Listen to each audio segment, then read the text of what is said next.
It's time for MacBreak Weekly. Jason Snell, Andy Anako, Alex Lindsay. We're all here. And, of course, the big story is Apple has announced the Vision Pro ordering and availability.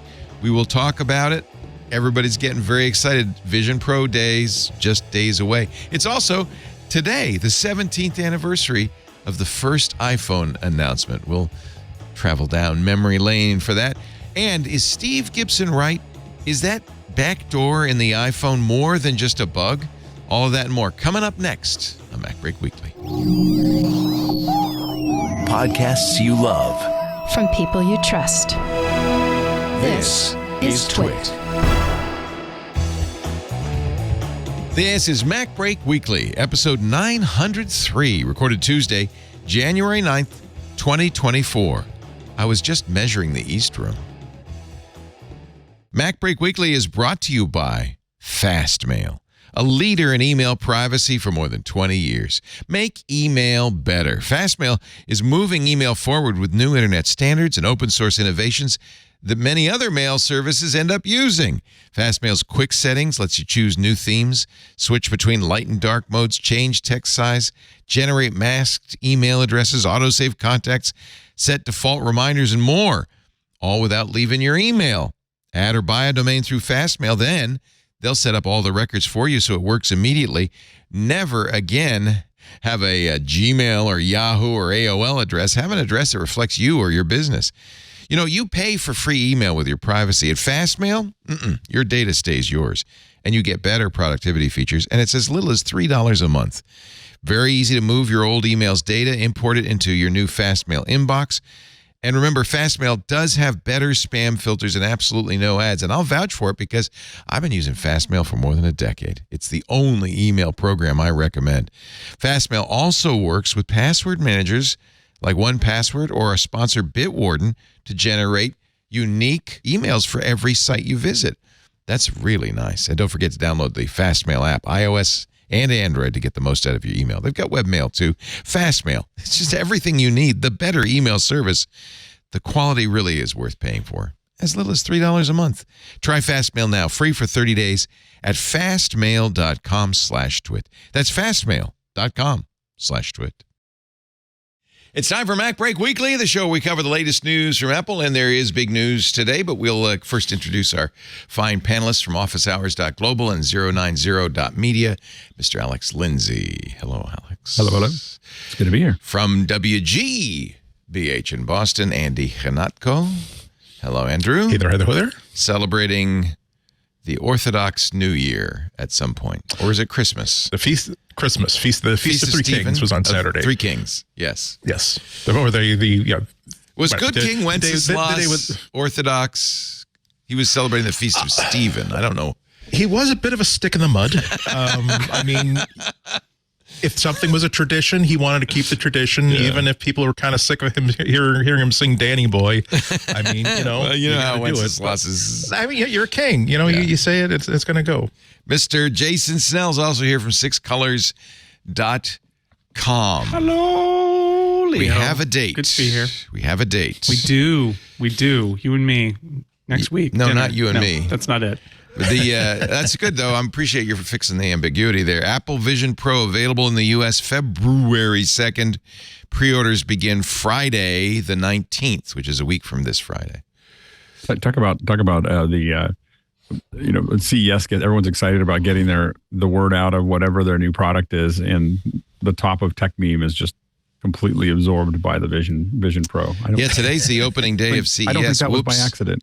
Oh, Apple. No. Oh, Apple. Also, like today happens to be like the anniversary of the announcement of the iPhone, January 9th. Oh. So I don't know if that clicks into it, but I think part of it is that let's see if we can make sure that anybody who's excited about a transparent TV and might be putting aside $4,000 to give to Samsung later this year will not be keeping that $4,000 set aside for a transparent TV. 8 a.m. Eastern time, a week from Friday, you can plunk down your pre-order. Your $3,499. Oh, but wait, that's just the starting price. You still have to buy like lenses. $150 for prescription lenses, which I paid paid $50 for that for the Quest 2, Aye. or the Quest 3. So it's unsurprisingly more expensive than that. Although there's also like a small reader's correction that I think is $100. Oh, that's funny. And then there's it's not. I mean, it comes with a little cover and stuff. So like, I think you can get out the door probably, other than your vision correction, with the $3,500 and be okay. It comes with the solo knit band and the dual loop band, or does I was a little afraid that they were gonna make all of those things extra. And, did you want tires on your car?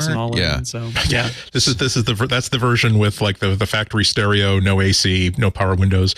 I mean, it's going to be interesting to see, given that one of the parts of the conversations we've been having for months about this was that they're probably going to be very, very limited in how many they can actually manufacture. How many people are going to be stuck in that situation where they decided that I really just wanted the $3,500 one, but the only one I can get is the $4,199 one that has the maximum memory and has the T-shirt and has the, I don't know, the dual headlights, whatever. In my they seem little to be budget. keeping the SKUs simple, which I think is good because the volume is so low, right? Like you kind of don't want to. It's one thing if you're making millions of them to have them be in all the different shapes and flavors and colors and whatever. But for this one, if there's just one model, like I think that's because they're going to be trying as hard as they can to just fulfill a very small amount of demand based on their supply. For developers and adventurers, pretty much, yeah. Exactly. Yep.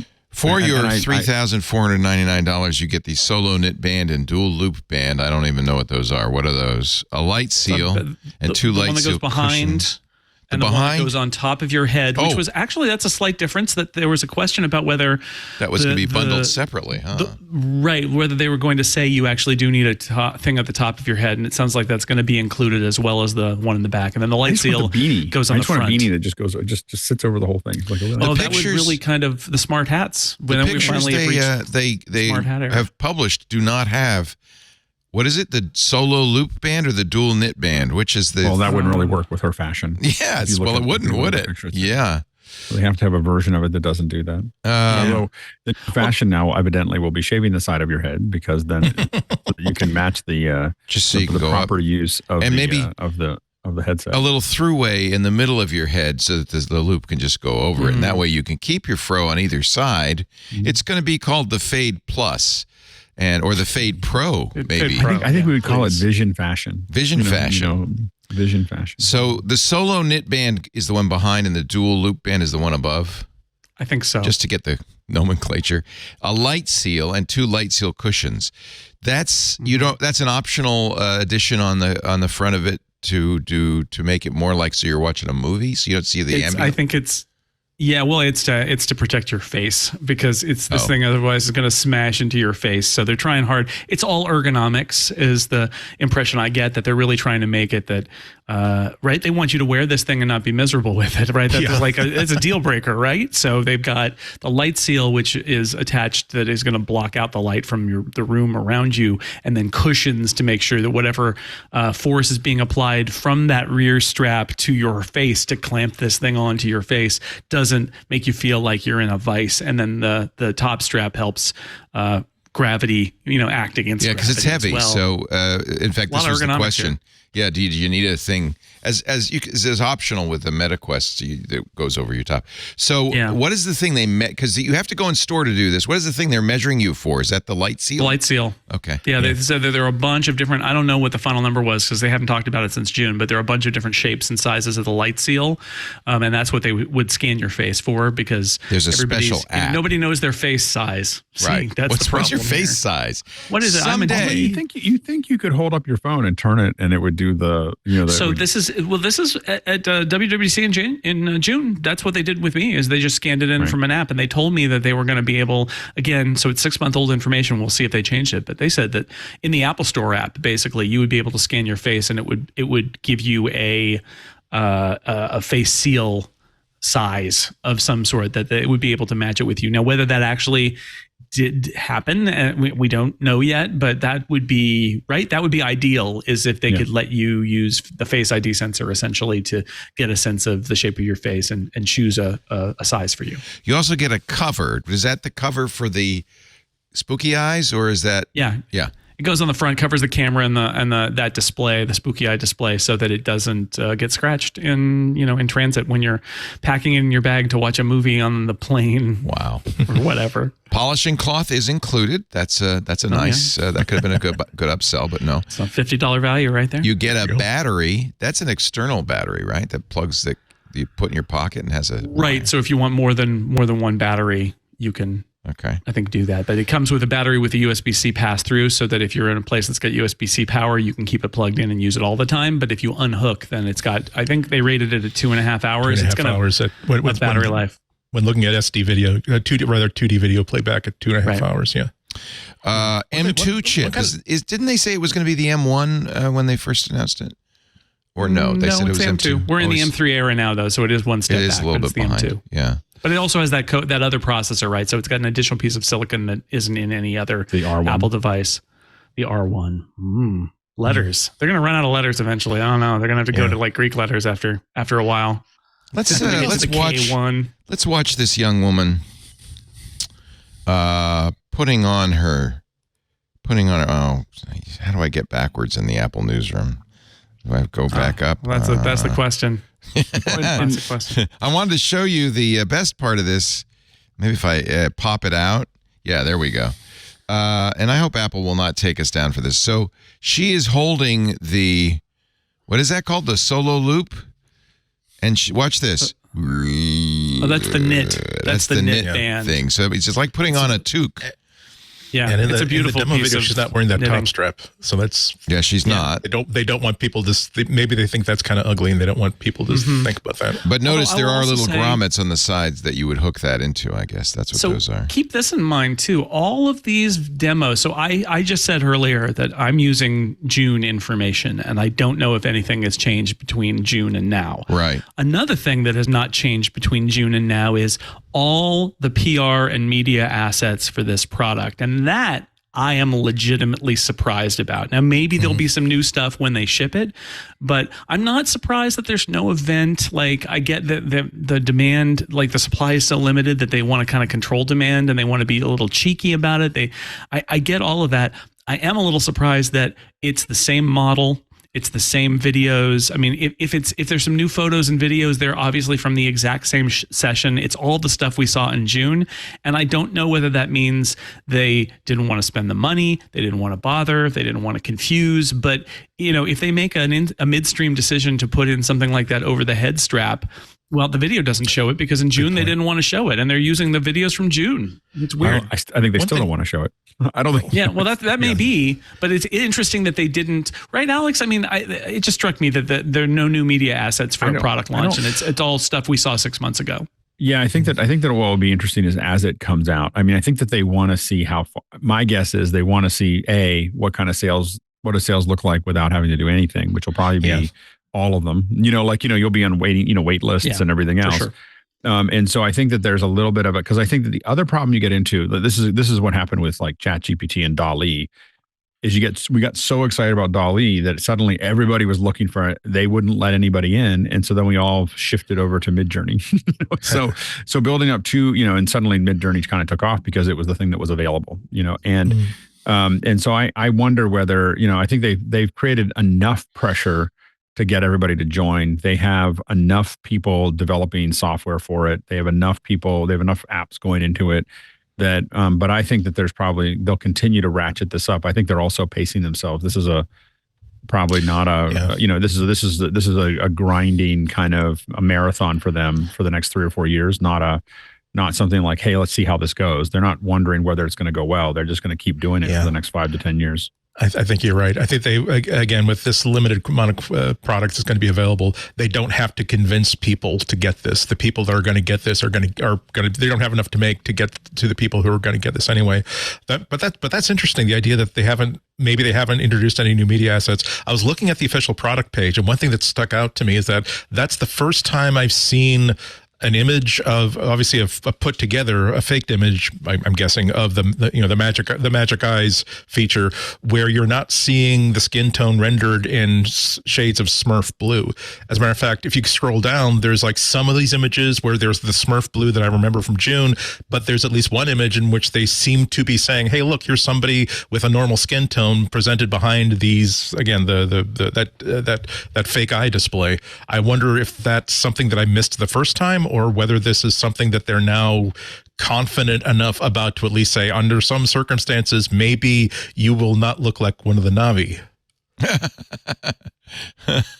I hadn't really picked up on that blue face. Yeah. I think that their goal is to have it look like you're just in a darkened, like you're looking through a sun shield. I think from a color perspective, I think that's probably where they're trying to get to. It just looks like you underneath that. I think that I don't know whether that'll work or not, but I don't think it's gold. I will say, in the document, they built little 3D versions of their apps, which I don't know. I don't know whether they're using that for it or just for the PR. Looks so nice. Like there's a close up one, a little three quarters way down, which says photos. Anyway, as someone who has to build icons, I was like, they really spared no expense on that. They're all multi-layered icons for sure. Yeah. But I mean, at the very top, like that's the image that people see at the very, very beginning when they go to Apple Vision Pro. So I think she looks normal. I think at this point that looks like you're looking at her right exactly through goggles. I think that's their intention. I think that's the intention. But again, if you scroll down, like you see like tinges, you see blue tinged imagery. If you scroll down, I could be remembering incorrectly, but everything I saw in all the June. All the June presentations, it seemed as though it was a limitation of the display technology that was outward facing, that it wasn't going to give any kind of natural color.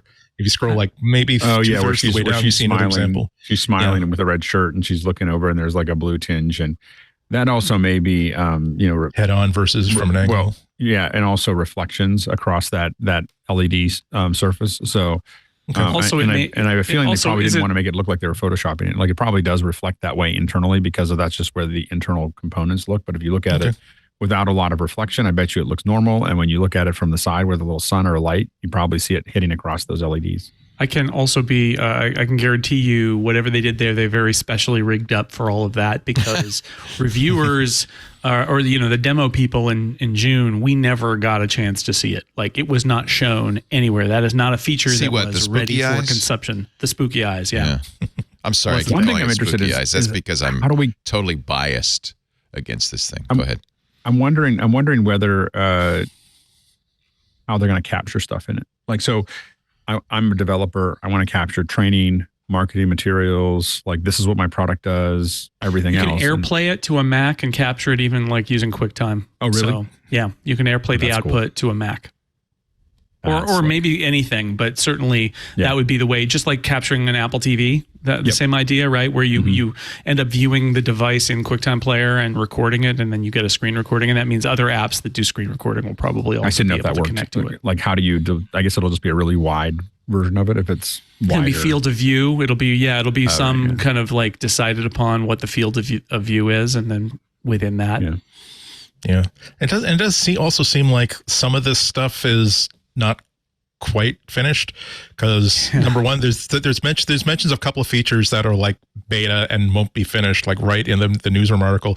Also, scrolling down to like the actual product page off the official Apple site, it says that this has not been certified by the FCC yet. Wow. Which seems like they're shipping them and they're in the stores by now, right? Apple Vision Pro has not been authorized as required by the rules of the Federal Communications Commission. This device is not and may not be offered for sale or lease or sold or leased until authorization is obtained. Well, I'm sure they're pretty confident. I bet they're confident. Yeah. Yeah. They're very confident. Wow. that would be, and the thing is also, I think yesterday Apple also announced that they're having their earnings call the day before February 1st, like the day before released. So if it's like, that's a bad time to be talking to like analysts saying, so the FCC, you're delaying the release because the FCC will not license this. Tim, what's your color on that? Red in the face, Dan. Yeah. It's, interesting. But I think that it is going to be, a lot of apps, of course, they touted 1 million apps that are going to be available. A lot of those are iPad apps that were ported over, but of the folks that I've talked to, and Jason, I don't know if you had much of experience, but the folks that I've talked to that have seen it, I haven't seen the headset myself. Some of the stuff that you don't expect to be impressive was impressive. Like they were like, yeah, there's stuff built for it, but then they're like, but then there's stuff that's in there that you go, oh, that's just a really great way to display that. I don't know if that was the case for you, where they're just basic stuff is useful. I would say I don't get the sense that the iPad apps running on it are going to be as disappointing as like opening an app on an iPad and finding out that it's an iPhone app. It's not going to be that. They're not going to have the sense of depth, but they're still going to be in a plane. So you can imagine, if you will, like taking an iPad app and putting it over there, and another one and putting it over there, and then putting a Vision Pro app over here. Like, you're going to be able to multitask with iPad apps, and they're going to feel pretty good. They're just not going to be a fully immersive multiple, because with a Vision Pro app, you can have different controllers in different places, and obviously there's a sense of depth, and it is much more well integrated. But I think that the iPad apps are going to get them a decent amount of the way there. And of course, the impression I get is getting an iPad app turned into a Vision OS app is also, while not easy, it's like converting something from the iPhone to iPad. You're sort of in the same platform. So it's going to be okay, right? And keep in mind, just as a footnote, Mac stuff is all screen sharing. The Mac OS apps don't run on it, but you can screen share a Mac and take it over and control it from within there. And that's actually kind of something that kind of worries, or not worries me, but makes me. It's an item ticked on the list of things to keep an eye out for. That looking at the difference between, here is an iPad app that's running on Vision Pro, here is an app that is a Vision Pro app, and it looks like it looks like the iPad app with some extra like UI ornaments on it. It doesn't look like it's fundamentally a spatial app. And given that Apple, another thing that people have been digging into is like the developer guide and saying, no, don't call it an AR app, don't call it's a spatial computing app. And I wonder if the first round of apps, or even the first year's worth of apps, is going to kind of underscore that, no, we're creating a brand new category of class of computing, as opposed to, well, no, we have virtual windows, which in itself could be interesting and could have their place. But if they're setting everybody up for thinking that, oh my God, like I do remember, I think all of us remember the difference between the first time we used an iPhone and like the user interacting with a pane of glass without any fixed buttons on it, whose user interface rearranges itself depending on what the use is at this very, very moment, and how squeezing and pinching and stretching were just so natural. Tracing your fingers were so natural. It felt like this is really what the next generation of not just mobile computing, but all computing could be like. And I'm wondering if they're setting everybody up for, it's a pair of goggles that could give me some virtual screens. I have that on this $800 gadget I've had for the past year. What's up, Apple? Yeah, they have a challenge to balance having software there, which means letting iPad apps run there, because you don't want it to be empty. But at the same time, you don't want it to be so good that nobody bothers to do Vision OS apps, right? Because they ultimately do want that. And it's a challenge. I will say, in my 30 minutes with it, that I can still lord over people for the next few weeks, what I will say is the eye tracking is the thing that reminded me of trying an iPhone for the first time was the eye tracking and the gestures, where eye tracking, I think it's really funny. I think the way the human brain works is, at least for me, and I think for a lot of people, where you're looking is sort of an internal thing. I know people can look at your eyes and sort of say, are you paying attention or whatever? But like the actual exact object you're looking at any given moment is a very private kind of internal thing. And the Vision Pro knows exactly where you're looking at any given moment. And it allows a level of, it feels like telepathy almost. It feels like an outside thing knows my inside thing, right? Which is bizarre. And it's not obviously, because I have to point my eyes there and it can figure it out. And you combine that with those fairly subtle little pinch and tap gestures that it can see even when your hands are down out of range, just sort of sitting in your lap, and you do get some of that magic interaction. Now, what it gets applied to is an open question, but there is some really interesting magical interaction there if the experience merits it. And that's the big question we're all asking, is what it's going to be like, and what the software experiences are going to be like. And I think when we get back to looking at the content, they have no reason to put anything more out right now. But I have a feeling that all this year, they're going to keep on rolling things out that are like, hey, look at this, isn't this cool? Look at this, isn't this cool? And these are like, I think that one thing that hopefully Apple has learned is the lesson from iBooks, which is they could have done something pretty dramatic. And instead they went to the old school, textbook companies and asked them to do old school. They asked them to do something cool and they just did old school things, and so I think that, hopefully, Apple's learned from that and they're working with folks to build some great content. I mean, I know that Meta did.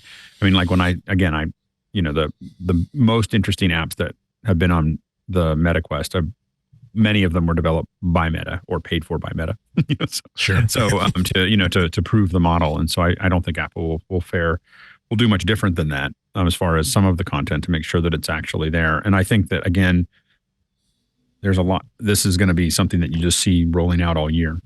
Yeah. They're going to get a bunch of people to buy it. They've got what they need. But you're just going to, they want to build up to the next, build up that demand, just keep people buying as many as they're making. And a lot of the hype at the beginning, unlike most Apple products where the product is the hype, a lot of the hype this time out of the gate is going to be those initial reviewers where there's a report out that I think Mark Gurman said that reviewers are going to get a controlled demo and then they're going to be asked to come back a week later for another follow-up experience and only then will they be shipped hardware, which is just wild.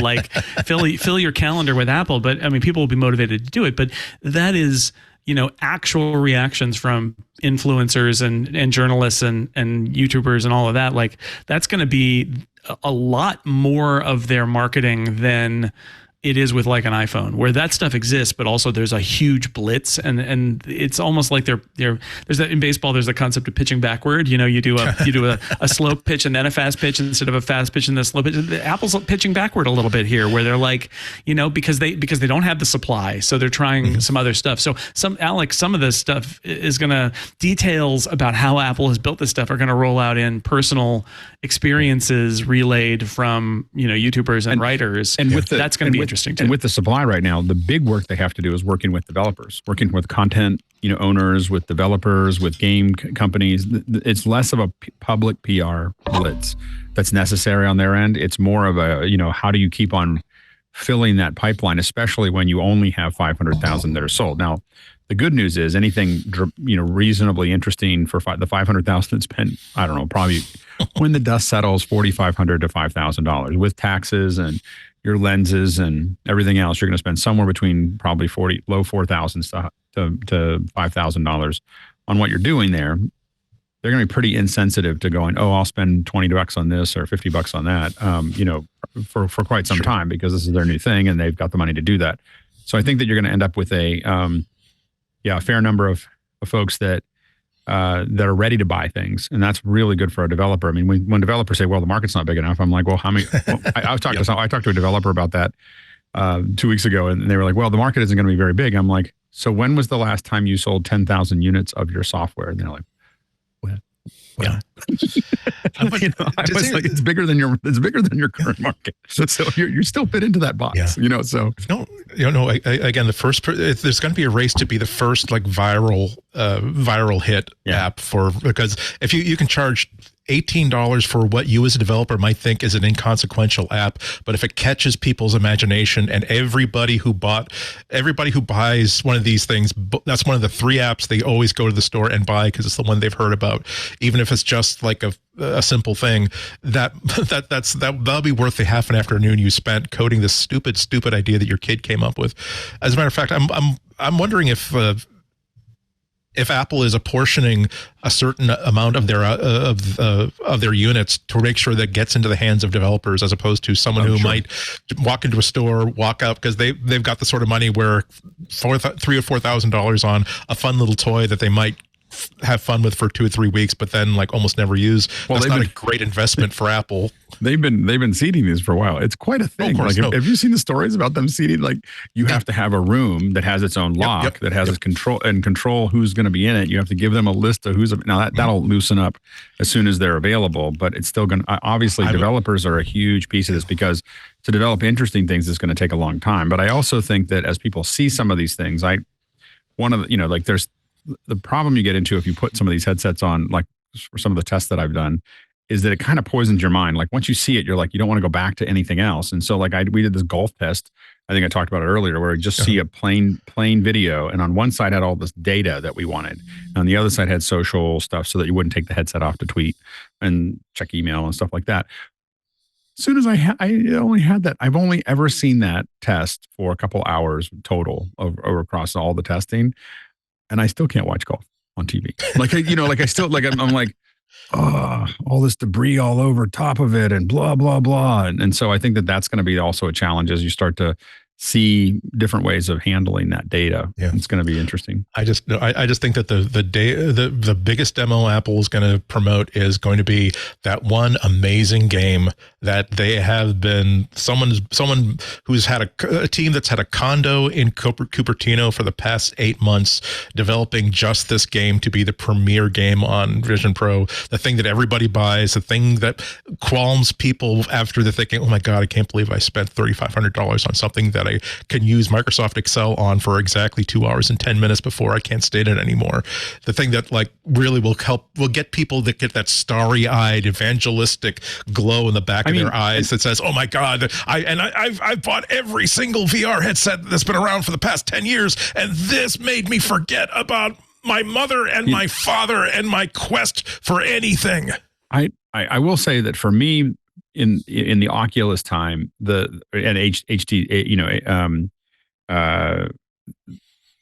Robo Recall, and then also there's a little one where you shoot arrows at folks attacking your thing, and I can't think of where it came. Well, I don't even know where it was. HTC, but I don't remember what. Somewhere in their like demos, they have this thing where you're sitting on a thing and you're firing these little arrows as things that are, for some reason, those two specifically, they were so immersive that I felt like this is the future of gaming. And then we didn't, there's very few that were compelling after that. That really had stick to it. I think that the challenge really with games in general, and where Apple has a soft point if they can get it, is the problem with most games is they're created by gamers. To break to the next level, you have to stop having gamers develop games and have people start thinking about them as a mass market. And they're a big market, but it could be a lot bigger if they weren't so vertical. Something that's more passive entertainment, particularly in the VR space, where I don't necessarily need something that's I get killed in the first 10 minutes. Just let me have an open world, and there's something off on the side. There's a cat with a glowing tail that if I follow the cat, I'll have something to do. But otherwise, I really just want to explore this place and feel what you were feeling when you were building these graphics. And I think also that, like, when you think about games, especially as spectator games, which is really how you build that up, most spectator games that we watch are pretty simple. Like they're not complex. You see everything that's happening all at one time, whether it's football or baseball or soccer or all these other things. We see the whole field. Like we get to see the whole thing. And most games don't work that way. Most of the games that we watch are much more like, I don't know where people are. I get lost watching it and so on and so forth. And I think that there's something else. Look at that. You got a cat. And then there was a cat. So it'll be an interesting puzzle. I do think that they'll have a lot of success. I mean, already Microsoft's had a lot of success. I don't think Apple doesn't want to promote. I don't think they want people to get caught up in games, and I think they don't want to get people to get caught up in industrial, because VR stuff and AR stuff have been successful in industrial appliances for a very long time. Whether one of the only details in that newsroom post that I thought was like really new was that they actually did mention some game experiences. Yeah. And that's, and that's a part of the press release where they're trying to just shovel in the names of pieces of software because they want to impress people that Office is going to be on there and things like that. And they mentioned some game experiences, and they really didn't talk about games other than like you could play an iPad game in a window, which is not that interesting. Right. And they did mention that. So I think it's one of those things where, like, despite Apple not talking about it, people are making games for it, and they're like, all right, I guess we'll mention it. So they did. Yeah. But it's such a good, like, instinctive demo. Like you put an experiential sort of app. Those aren't going to come, I think, for at least I'm going to say 2 years before you have anything. But like the thing with a game or an existing 3D movie that's been adapted for this kind of headset, you put it on and you get the reason why this thing exists. That doesn't really happen with Excel. That doesn't even happen with a lot of like 3D creation apps. Even if you're capturing things in the real world and putting them and modeling them and adjusting them in the virtual world. They really have to, especially for the first year, they have to give people the most thrilling 30 minutes of their lives the first time they put it on. And if they fail at that, it doesn't mean that it doesn't mean it's a failure of all their engineering. But if you can't impress people in 30 minutes, you are never going to impress people, no matter what you do for the next year and a half. And I'm really I can't wait to see Flight Simulator, like Microsoft's Flight Simulator, like with the Logitech controllers, with the AR stuff. You'll be able to look down and see all this stuff, and then you won't have to have all those monitors that you're trying to figure out how to put around you, and everything else goes away. And you throw this thing on, and you're flying a plane, and it'll, one of the best VR experiences I've ever had was a simple F1 racing game, where just the idea of I am sitting in the cockpit of this car. When I turn my head, I'm seeing what I'm turning. Yeah. I have never had my pulse rate get up to 140, 150, 160 like that in any place where I was sitting down comfortably and safe. And so there are going to be a lot of people for whom $3,500 is cheap at that. And when it gets down to $2,000 for a really high quality experience this. And I'll predict that it's going to go both directions. So Apple's going to this is the middle of the road. There's going to be, 3 or 4 years from now, there's going to be one that's 50% more and one that's 50% less than this. This is just because there's a bunch of compromises that they've made on this headset that I think that they'll want to fix, which is higher frame rate, higher resolution. When I was in Vegas for the F1 race, they had, I think it was McLaren, had a simulator that looked like a car. You were in it. You'd put on VR headsets, probably the MetaQuests, and then do a driving game. So you had pedals, you had controls, you had everything, and then you had the driving game. And of course, they were smart, so the spectators could watch. They had a screen that was showing what you were seeing inside the headset. But one more thing: the car moved, tilted, and stuff. Yeah. So it must have been. I wanted to do it, but I don't know. I was too embarrassed to. But I think you had to buy something. But it seemed like that would be a pretty vivid experience. And I know F1 drivers do actually use simulators to look at a track before they actually get to the track. I imagine this is the kind of thing. It's a lot safer. Well, they still have to drive it eventually, right? You can't stay in the simulator forever. Yeah.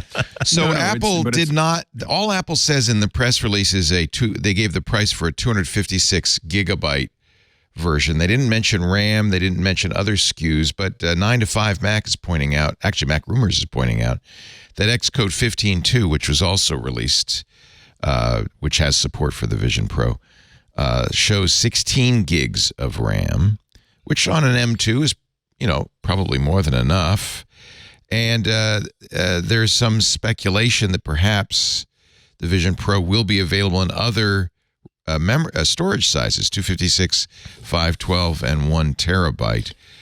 So the price we're talking about, $34.99, is for 256. Honestly, that's probably enough, right? Is there any evidence that they'll have other SKUs? Depends on how much the size of the assets that these apps are going to consume, particularly for consuming entertainment titles. Yeah, we don't know how big they are. Keep in mind, though, that most things are going to be streamed, and that Apple has built a system in iOS where it can dynamically sort of delete things and then reload them later when you want to use them again. And I think that's so. I mean, there are probably scenarios where you're on a slow connection and you're going to want to get it and keep it, and that it's going to be difficult for that. But I struggle with this like I struggle with the Apple TV storage, where I'm not sure the device is really made for storage to be relevant, even though it apparently is. The goal is right that it shouldn't matter because you're using the cloud as the backing for all this stuff, and you can get it all on demand, and so you shouldn't have to worry about it. Of course, if you're on a plane, you're going to have downloaded stuff, and is that going to be enough? That's a good point. Or in a low connectivity setting. So I mean, like I said before, I feel like they want to keep these SKUs simple because they can only make so many of them. But at the same time, that's I think that's the mystery is do they go out with the low price of $34.99, but actually all the ones that we have in the store today are $4,000? I don't know. What's interesting, according to Chance Miller in 9 to 5 Mac, some developer kits did feature 512 gigabytes of storage. So, and you said, and I think you're right, Jason, Apple does not want to have too many complicated SKUs for something they're only going to do a run of 500,000 for in a whole year. So I honestly think they might only have one storage SKU. I don't understand why they would want to do more. They also probably want to encourage developers or give developers the idea that this is the size you're developing for, right? Right. I don't know. I don't know. We will all find out soon enough. You're going to either get one from Apple or buy one or both. Right, Jason?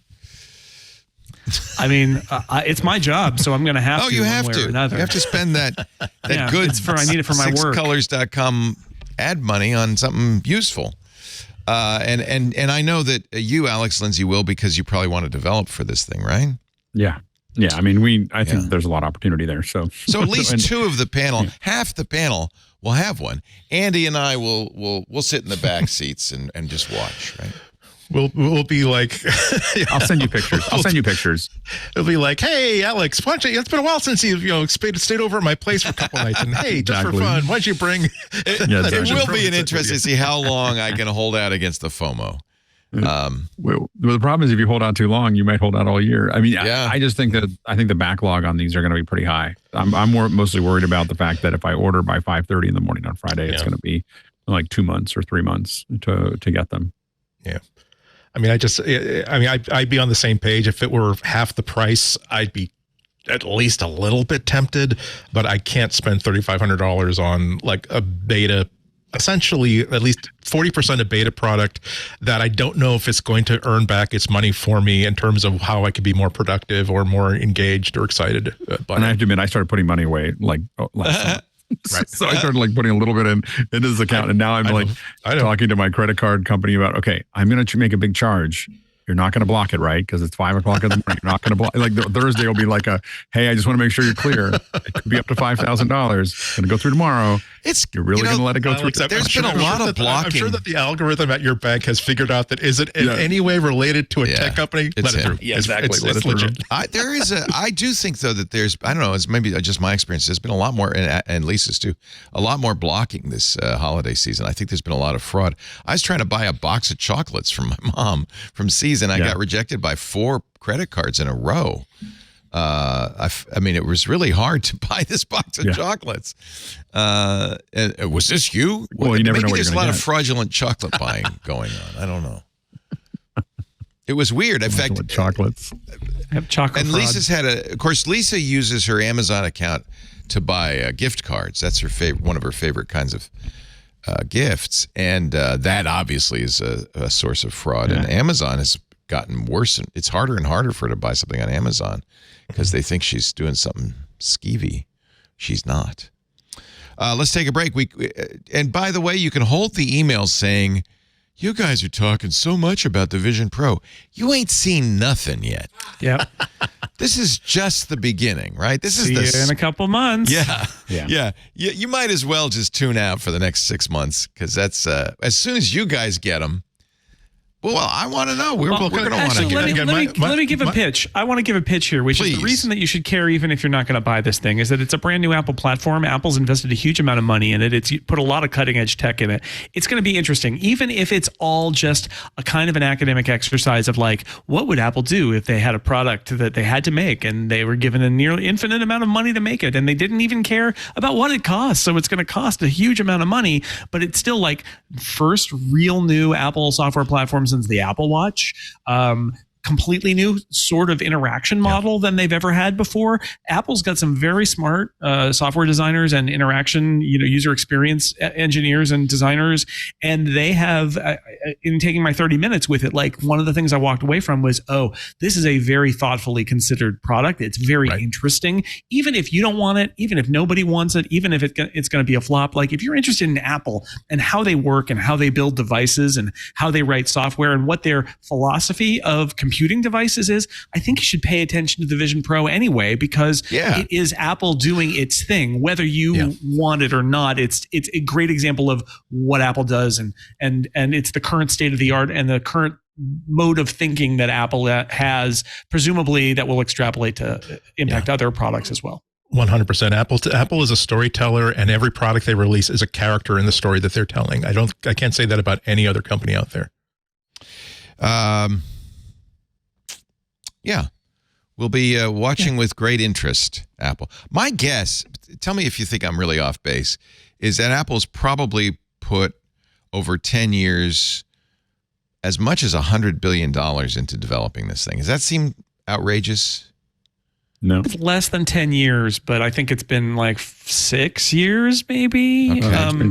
I think they started talking about USDZ, I believe, in 2016 or 2015. Oh, there you go. And that 8 was years, the beginning. 9 years. So that was the, so that was, and they had been thinking about it before that. So before they, and I suppose before they at started first are talking about ARKit and USDZ and all of that. It was clear the writing was on the wall. So yeah, it's coming up 10 years, and it's certainly with how much they put into this. It's we know that Meta says they put in about $10 billion a year in developing their VR efforts. I'm sure at first Apple put in a mere billion, but I think as they got closer to a product, it ramped up. I mean, 100 billion would be the outside, but that's a big commitment. Yeah. And I think that's one of the reasons. That's my theory for why they're doing it. World's most prominent technology companies spending a huge amount of money on a product category that nobody has been proven to actually want, but they think there might be something there, and they're going to do whatever. Yeah. And also, I want to say again, that price, the interesting thing about that price is that this is a fascinating product because it's not hobbled in a way a product that is meant to sell like hotcakes would be, right? Where you've got that weird kind of contrast where you're like, well, we have to cheap out on it if anybody's going to buy it, but by cheaping out on it, it makes it less useful. Where do you draw the line? And with this product, I think it's clear that Apple drew the line at it's going to be useful, and it's going to be expensive. Make it as good as we can, right? Make it as good as we can. It's like a hero product. Yeah, but they could wind which up makes it interesting. Repeating. They could wind up repeating what happened with the Newton message pad, where they once again created a personal digital assistant that is, this idea executed flawlessly with everything that you could possibly want, the best way you can do it. And then like a year later, Palm came out and said, what if this cost a third as much, fit in your shirt pocket? The development kit came free with the thing. And no, it doesn't do handwriting recognition, but will give you a bunch of things that are an advantage that a big advantage. And I'm saying that it's going to be interesting to see if this actually promotes VR, AR as a category in addition to promoting Apple Vision Pro. Well, if you look at the number of headsets that are coming out at CES, it absolutely has. It has turned the whole industry. Everyone sees this market that sits below $3,500. There's this huge opening of like, well, that's where Apple's going to go. So now they're spending, and so you have the XR and the MR and all the other things that are coming out during CES. And so you're right that there is an opportunity for that. And there's an opportunity, bluntly, for Meta to take advantage of this and have something that's $1,500 to $2,000 that it gives them room to actually go up a little bit and go into that market, because Apple's kind of set a bar where they're like, well, it's half as much as Apple. And so I think that there's a bunch of things. The good news for people like me is that there'll be a lot of production. People need to build content for it. But I think that there is I do think that we're going to see something that I've never seen a product release. When you go back and look at when Apple announced USDZ, they had been thinking about this headset probably for a couple of years. Like, that's what it takes. Oh, we should do a headset. And then there's how do we build that? And then they built a pipeline. And then they have been walking down this pipeline for the last decade. And it is, launching the USDZ, figuring out, getting people to understand what it is, getting it into all the apps, getting it into all the infrastructure, getting it support, all these bits and pieces that they lay out. I've never seen a product with this much runway. It's almost Apple's Manhattan project, or maybe their moon landing project, which took 10 years also. And I think what people are concerned about is there is an opportunity for someone to come in underneath Apple and usurp all of that using the excitement like Midjourney did to DALL-E, to be honest. Right. All you have to do is look at all the companies announcing headsets, as you mentioned. Samsung is going to do at CES a XR VR headset in conjunction with Google. Sony has announced its mixed reality. This is also at CES. Well, and they've had these. I mean, Sony and Samsung have been doing these for a decade. Yeah. A decade. Yeah, always junky and not anything I was in. Here's a company called Occutrex, which is showing off. In fact, tonight we'll be showing off the Occutrex OcuLens, which really looks cuckoo. And then, just in case you weren't sure, CES itself has a whole track on augmented and virtual reality. Whoops. Remember all the slates in 2010? Because everybody thought that the iPad was going to be called the iSlate. I mean, CES is the mecca for the fast follow movement of tech, right? Where you got to get in there. And there's space, right? There's space for legitimate products in there. And Apple, and he's right. And by sparing no expense, Apple has left a lot of room down below. I think Apple must think that down below is not good enough for most people, which they might be right. I don't know. But there's plenty of space. There's $3,500 worth of space below them. And I think to be fair, CES that also has a cryptocurrency track this year, an NFTs track featuring a obviously AI generated person. Spend some money on stock photos, please. Do me a favor. But I guess it's blockchain. Oh, wait a minute. This is good news. Blockchain is going mainstream. Hey, congratulations. That's I don't know if I would use Bitcoin as the blockchain that's going mainstream, but that's I think that Apple can go back down, but Apple's MO has always been, we're going to come in expensive and then we're going to go both directions. We're going to slowly close off all of the options all the way down to the least expensive, and we're going to keep going up as well. And so Pros in the name for a reason. Yeah. It's kind of interesting because this OcuTrex lens is designed for people with macular degeneration. It's a very specific medical appliance. Macular degeneration, of course, narrows your vision, and this thing is designed, they say, for making it possible for those people to still see, which I think is a very good idea. So maybe there are some specific medical uses as well. For this. I think the other scary thing for a lot of these manufacturers is that if Apple gets if it works, like if it doesn't work, it doesn't really matter. They'll just sell into those things. If it actually works, Apple's lock on this is so hard to break because they've done so much work on it that it'll make anything that people talk about as far as their access, the iPhone level control of the market will be much bigger, because if they go down and become less expensive, the entry, the table stakes on this is about $100 billion. If you go in 10 years, that's the thing, is they've done something so hard that if somebody else wants to try to catch up, it's going to be very, very, very difficult to catch up. And you have an operating system, you have all these other things that are all tied in, you have all these other devices that are all tied in, you have all these other bits and pieces. It becomes the only, if it actually comes out of the gate and successful, Apple's number one problem, and I've said this for the last 5 years, their number one problem is antitrust. Yes. That's their number one issue, because no one's really competing with Apple anymore. I don't think Apple really, they're not really competing with them, and I think that antitrust is their biggest challenge over the next decade. Let me pile on here and just say, and imagine if this is actually not a product that anybody wants today, but it keeps it alive long enough. And we all agree that actually it just needs to be a lot less bulky. It needs to be more like a pair of glasses. And that's a thing that the technology is going to be able to do in, let's say, 5 years or 7 years. Who's going to stick it out for 5 or 7 or 10 years until we get to that point? And the answer is Apple is, because they've got all the money and they can afford to do it. But are the competitors who are putting these products out now in it for the long haul, are they going to look a year in and be like, oh no, it's too early, and then back out again? And that's part of the game Apple's playing here, is if they put in all this money and all this time, if this thing takes off, there's going to be nobody even willing to try to compete with them until it's so late in the game that it's going to be very hard for anybody to beat Apple's advantage. Yeah. Also, Apple will have time to do maybe something like what they did with the Apple Watch, where, remember, with the first demos that they gave, they totally got it wrong. What they thought people would be buying this for and what this product was. After a year or so in the market, the marketplace told them that, hey, wow, this is a really great fitness watch. And Apple said, really, it's not wearable computing. It's not something that lets you see live video of your garage door opening and closing. Nope, it's a great fitness watch. Yep. Yes, we built a great fitness watch. Thank you for hearing us correctly, the messaging that we're saying. So I think people are going to be telling them, here is what your Vision Pro is.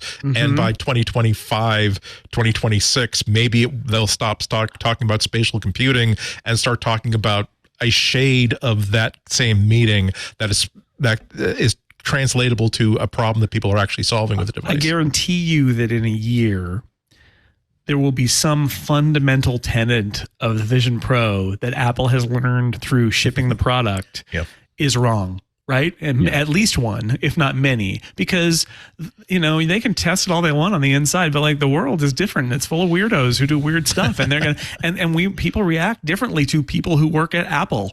And that's why you got to ship something eventually, like that Apple Watch. That Apple Watch, on one level, they had huge pressure to ship it. Oh God, Apple's doomed if they don't ship a watch, which was stupid at the time. But then that first watch, looking back, it's like, I mean, they didn't know what people were going to do with it, and they learned. The first iPhone is the same. You look back at it and go, "Wow, that was cute." But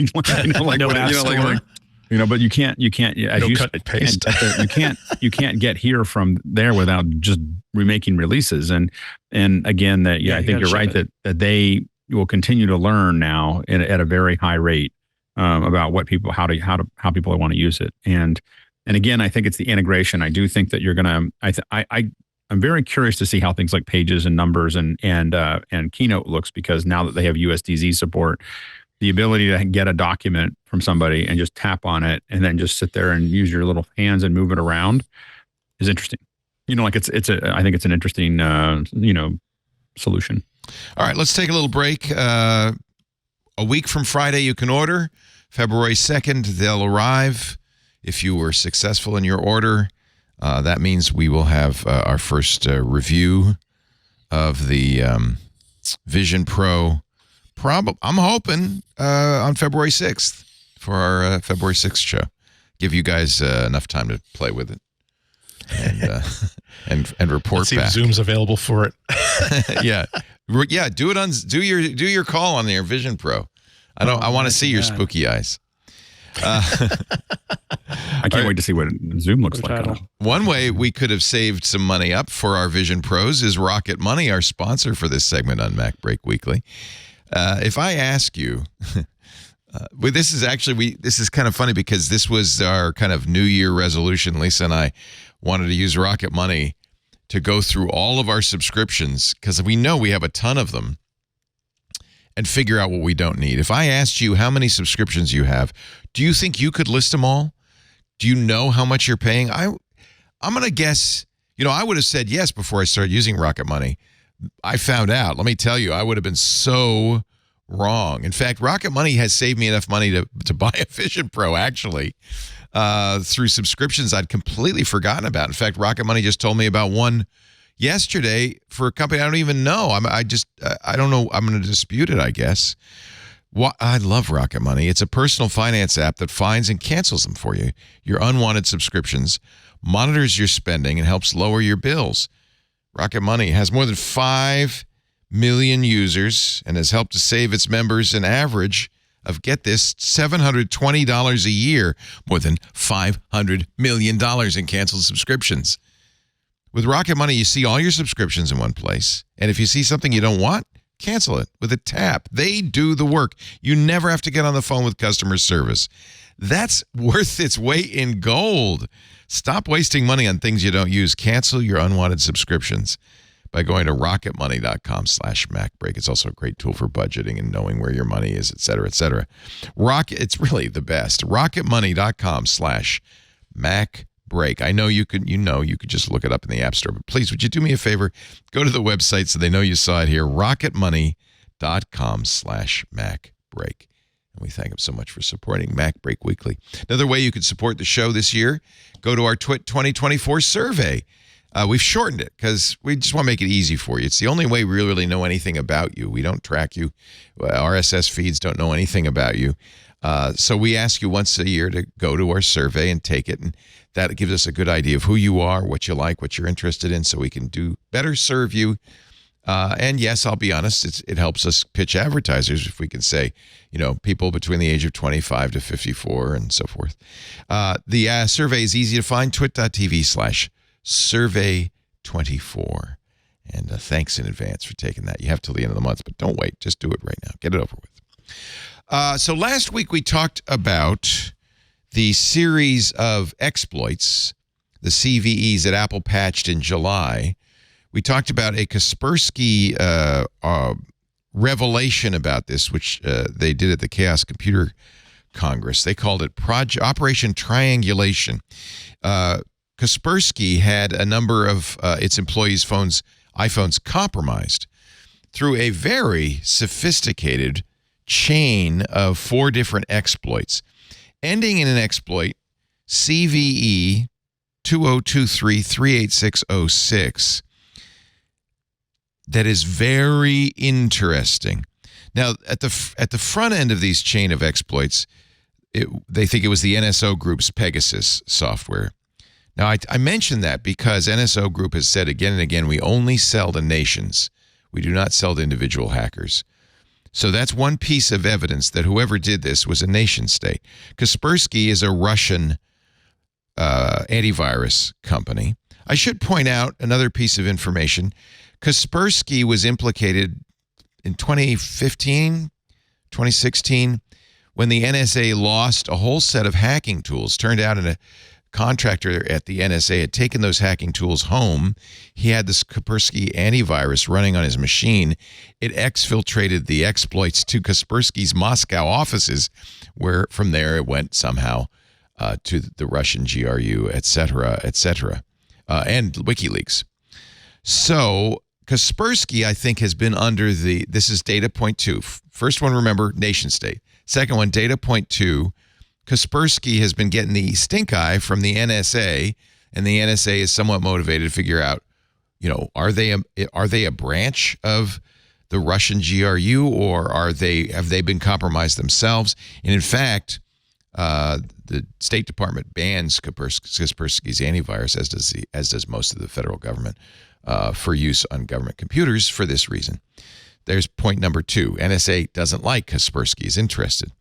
Point number 3 came up right after Security Now, or during Security Now on Tuesday. Remember, I said Steve would have a lot to say about this. Security Now from last Tuesday, 955, was titled The Mystery of CVE 2023-38606.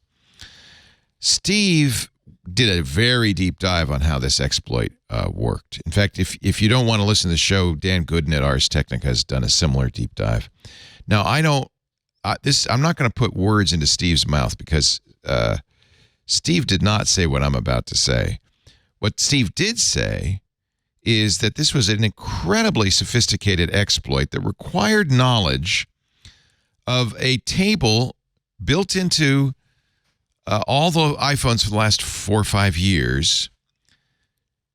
Without the information in this table, the exploit wouldn't have worked. So Kaspersky's speculation was that Apple had left in some debugging code for 4 or 5 years inadvertently. Steve points out that they have been maintaining this code in every version of iOS since, but that this particular 256-byte table has never changed. You would need this information to use this exploit. Apple patched it in July in a very simple way. They just denied access. Instead of jumping into this table, it just said deny. And interestingly, nothing broke. Everything continued to work just fine. It was a very simple patch, actually. Now, this is all me. This is not Steve. Although when I proposed this to Steve, he said, well, that's a pretty reasonable explanation. Remember, nation state, NSA, this is security through obscurity, very obscure table that you would not normally have access to. Only Apple would have, and presumably Apple would keep it under lock and key in the utmost way, because knowing this decoding table gives you basically root access to the iPhone. Well, somebody did this to Kaspersky's phones. It took them a year. They finally revealed it in October, this chain of exploits. And through reverse engineering, we're able to come up with this box and this hash and so forth. It is my theory, and I'm proposing this to you guys, and you can shoot me down, that this is an intentional backdoor built into all iPhones for the last 5 years. It was built in by Apple, I'm sure, kicking and screaming. I don't think Apple would have wanted to do this. I think it's clearly not a debugging tool. I think Apple put this in here intentionally, secured it in every way possible, as best they could. But they did it because I believe the NSA sent them a national security letter using a FISA court as you probably know, those national security letters require that the company or party receiving it never reveal that they received the letter or acted in any way. That's to make sure that the perp they're investigating doesn't get wind of the fact that this is happening. I believe the NSA, or somebody like the NSA, some agency, and probably in the U.S., I think almost certainly in the U.S., because Apple's got to do it if they get a FISA court subpoena, said, you must put this back door in. And you must give us this 256-byte code so that we can, at some point, use this. I believe the NSA used it, at least, they may have used it many times, at least to investigate Kaspersky. Kaspersky, being very smart, figured this out after a year of research and revealed it to the world. I don't think Apple did this because they wanted to. I think Apple did it because they had to. Thoughts? I know that's a lot to unload on you. It's the difficulty is that it's an incredible charge. However, if it's unprovable, I understand. It's unprovable, but the logic of your argument is that there are legal apparatuses in place so that if this were something that our government decided to do, to force Apple to do, there would be no evidence of it. As such, I have no comment. I don't know. Yeah, this is the very famous National Security Letter, which was part of the FISA court. Here from the Electronic Frontier Foundation is information about these. It's a law enforcement investigative tool similar to a subpoena, most commonly used by the FBI. That's, by the way, another suspect here. Remember, San Bernardino happened right about that time frame. Well, there are a few other scenarios here, right? There's a scenario that this is indeed a debugging tool that was left in accidentally. That's what Kaspersky thought, by the way. Right. And then so you're like, okay, accidentally, but there is also accidentally on purpose, right? Which is it gets left in accidentally and somebody starts to exploit it. And there's potentially a moment there where, this is against what Apple says, but like you said, maybe they're held to like, you can't fix this because we're using it for some reason. Here, what's so bad from the EFF? What's so bad about NSLs, Andy? Gags the company from telling anyone they did so. Exactly. Right. It's also possible, and I don't know all the security rules inside Apple, but we have heard stories before of people working inside tech companies, including potentially Apple, who are actually working with intelligence agencies. So there are other scenarios here where this gets, accidentally left in. This is like the AT&T special room where all AT&T internet traffic was directed back to the law enforcement.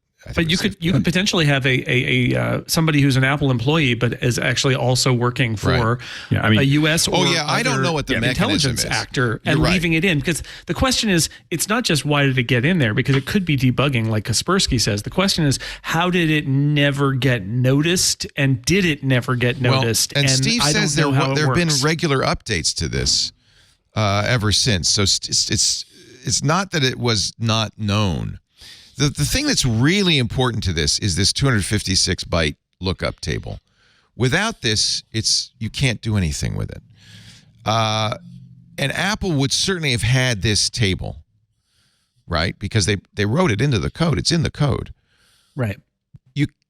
At some point, somehow, somebody at Apple gave this away, or it's possible it was discovered, although Steve described the protections, and they're pretty darn good. It's the kind of thing Apple would have written to keep it secure. Right. So I think the question is, I don't think we can tell from the outside whether... No, we don't know how it happened. If it was based on a disclosure, was Apple compelled to disclose it? I think it's safe to say that I don't think Apple offered it, right? I think this was... I don't want to imply that Apple in any way wanted to do this. Right. So the question is, were they compelled, or was it, I hate to say it, an inside job, right? Where essentially somebody spirited the code away. Completely and presumably possible. that would be somebody who was an Apple employee with access. And I know this sounds conspiratorial, but we've had cases of this where there have been people in positions in tech companies, and it turned out they were working for a government, right? And that they were highly placed, and maybe they were, I don't want to get theatrical and say like a sleeper agent or something, but people who were Saudi highly placed Arabia had people at Twitter who were sending stuff out. It's happened before. Chinese operatives were at TikTok sending stuff out. So I don't really know how it happened. I'm giving you one possible scenario. I am sure Apple didn't want to do this. I think this was a voluntary backdoor. But the point remains, there was for 5 years a backdoor in the iPhone. It does. And I think. Go ahead. Go ahead, Andy. I was just going to say, it does seem remarkable. One of the reasons why this is an attractive scenario is that it does seem remarkable that such a low level, down to the metal vulnerability existed without either Apple knowing about it and patching it, B, another security researcher finding it and contacting Apple and getting Apple to patch it. It just we've had the time that a lot of people have spent trying to explain how this worked means that this is not just a simple thing. There were multiple vulnerabilities that were being used in combination, and if any one of those bridges were to fail, then this exploit would not work.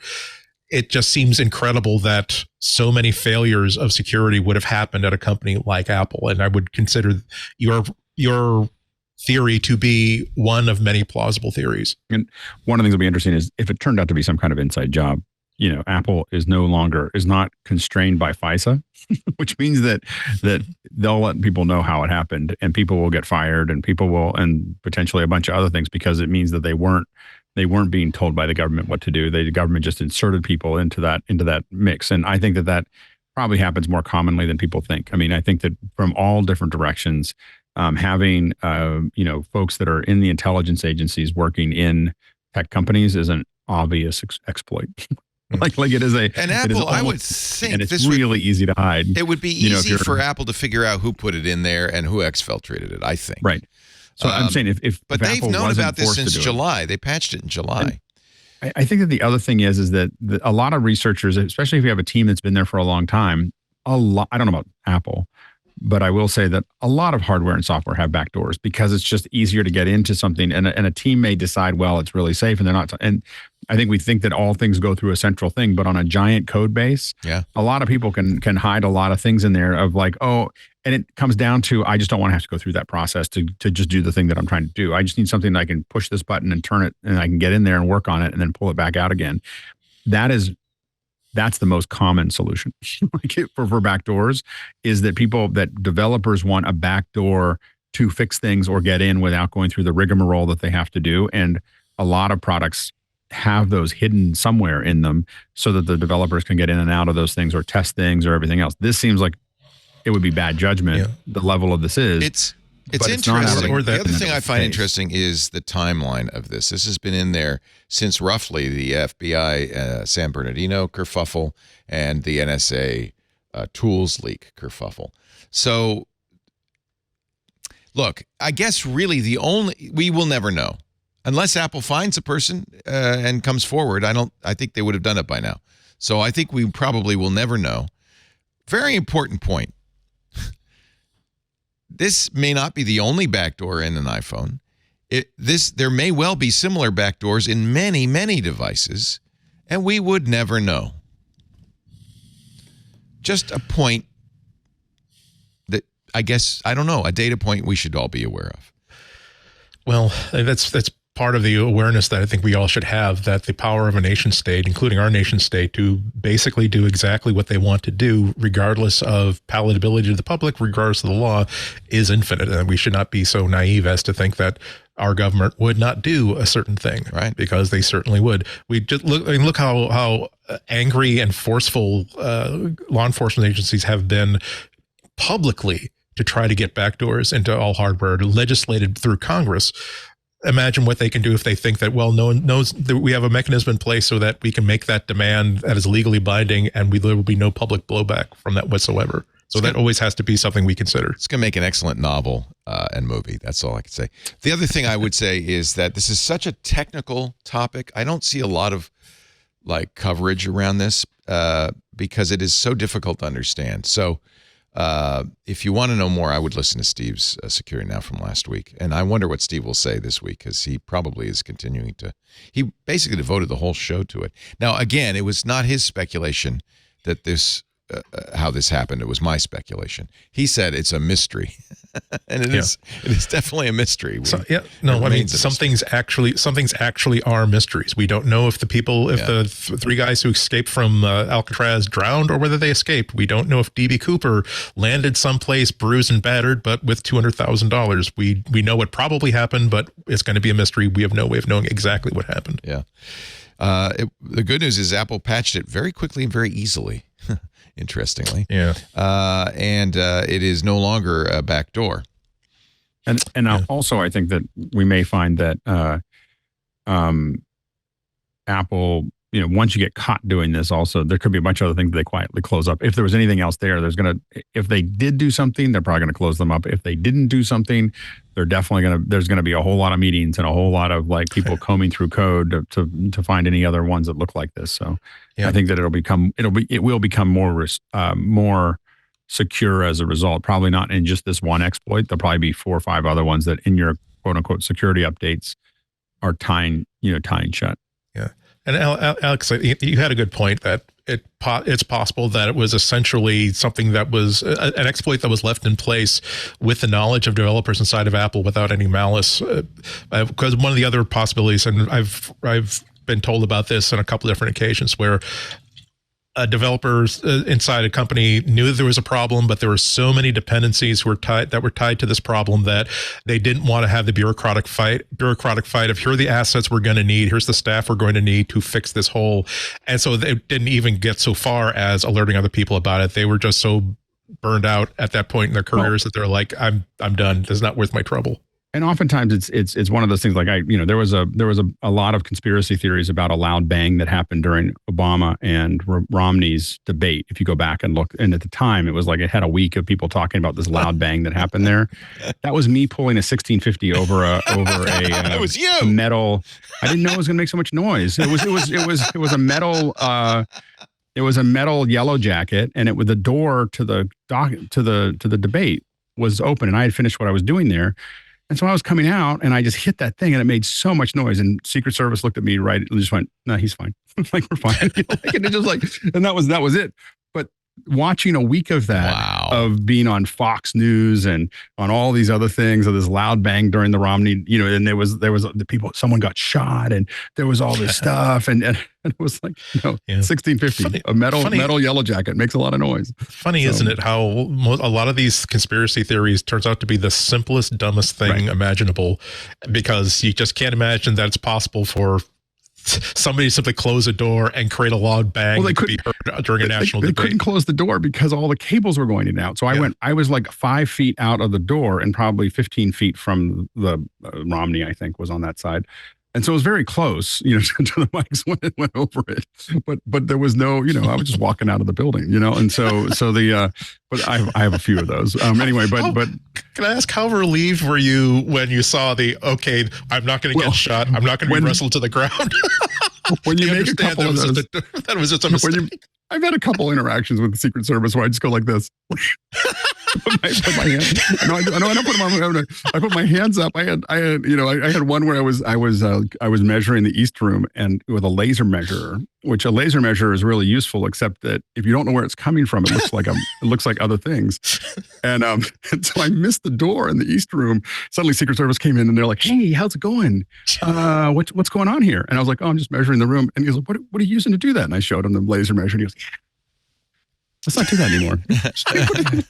Don't. Let's not have red dots. He's like very stressed. You can tell he's very stressed. He's like, I suddenly pictured there's probably like 4 guys right outside of my vision that were, like with the guns up. Maybe that's when you realize that if they had laser sights, they would probably be invisible to my eyes, and they're wearing contacts, so they could see the 8 different spots that are lighting up my face and chest right now. So anyways, just measuring the East Room. Come on, man. By the way, if you hit the little crystals in the chandeliers in the East Room with a laser, it just goes everywhere. It's amazing. Anyway, that really scared him, by the way. But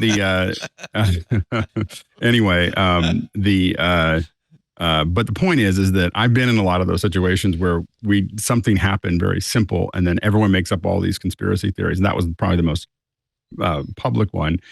And so I think a lot of times I look at these things and I go, it might just be something simple, or someone just needed a back door so that they could get into that thing, and they didn't want to go through the trouble of all the headaches that they would go through. That's probably the most likely.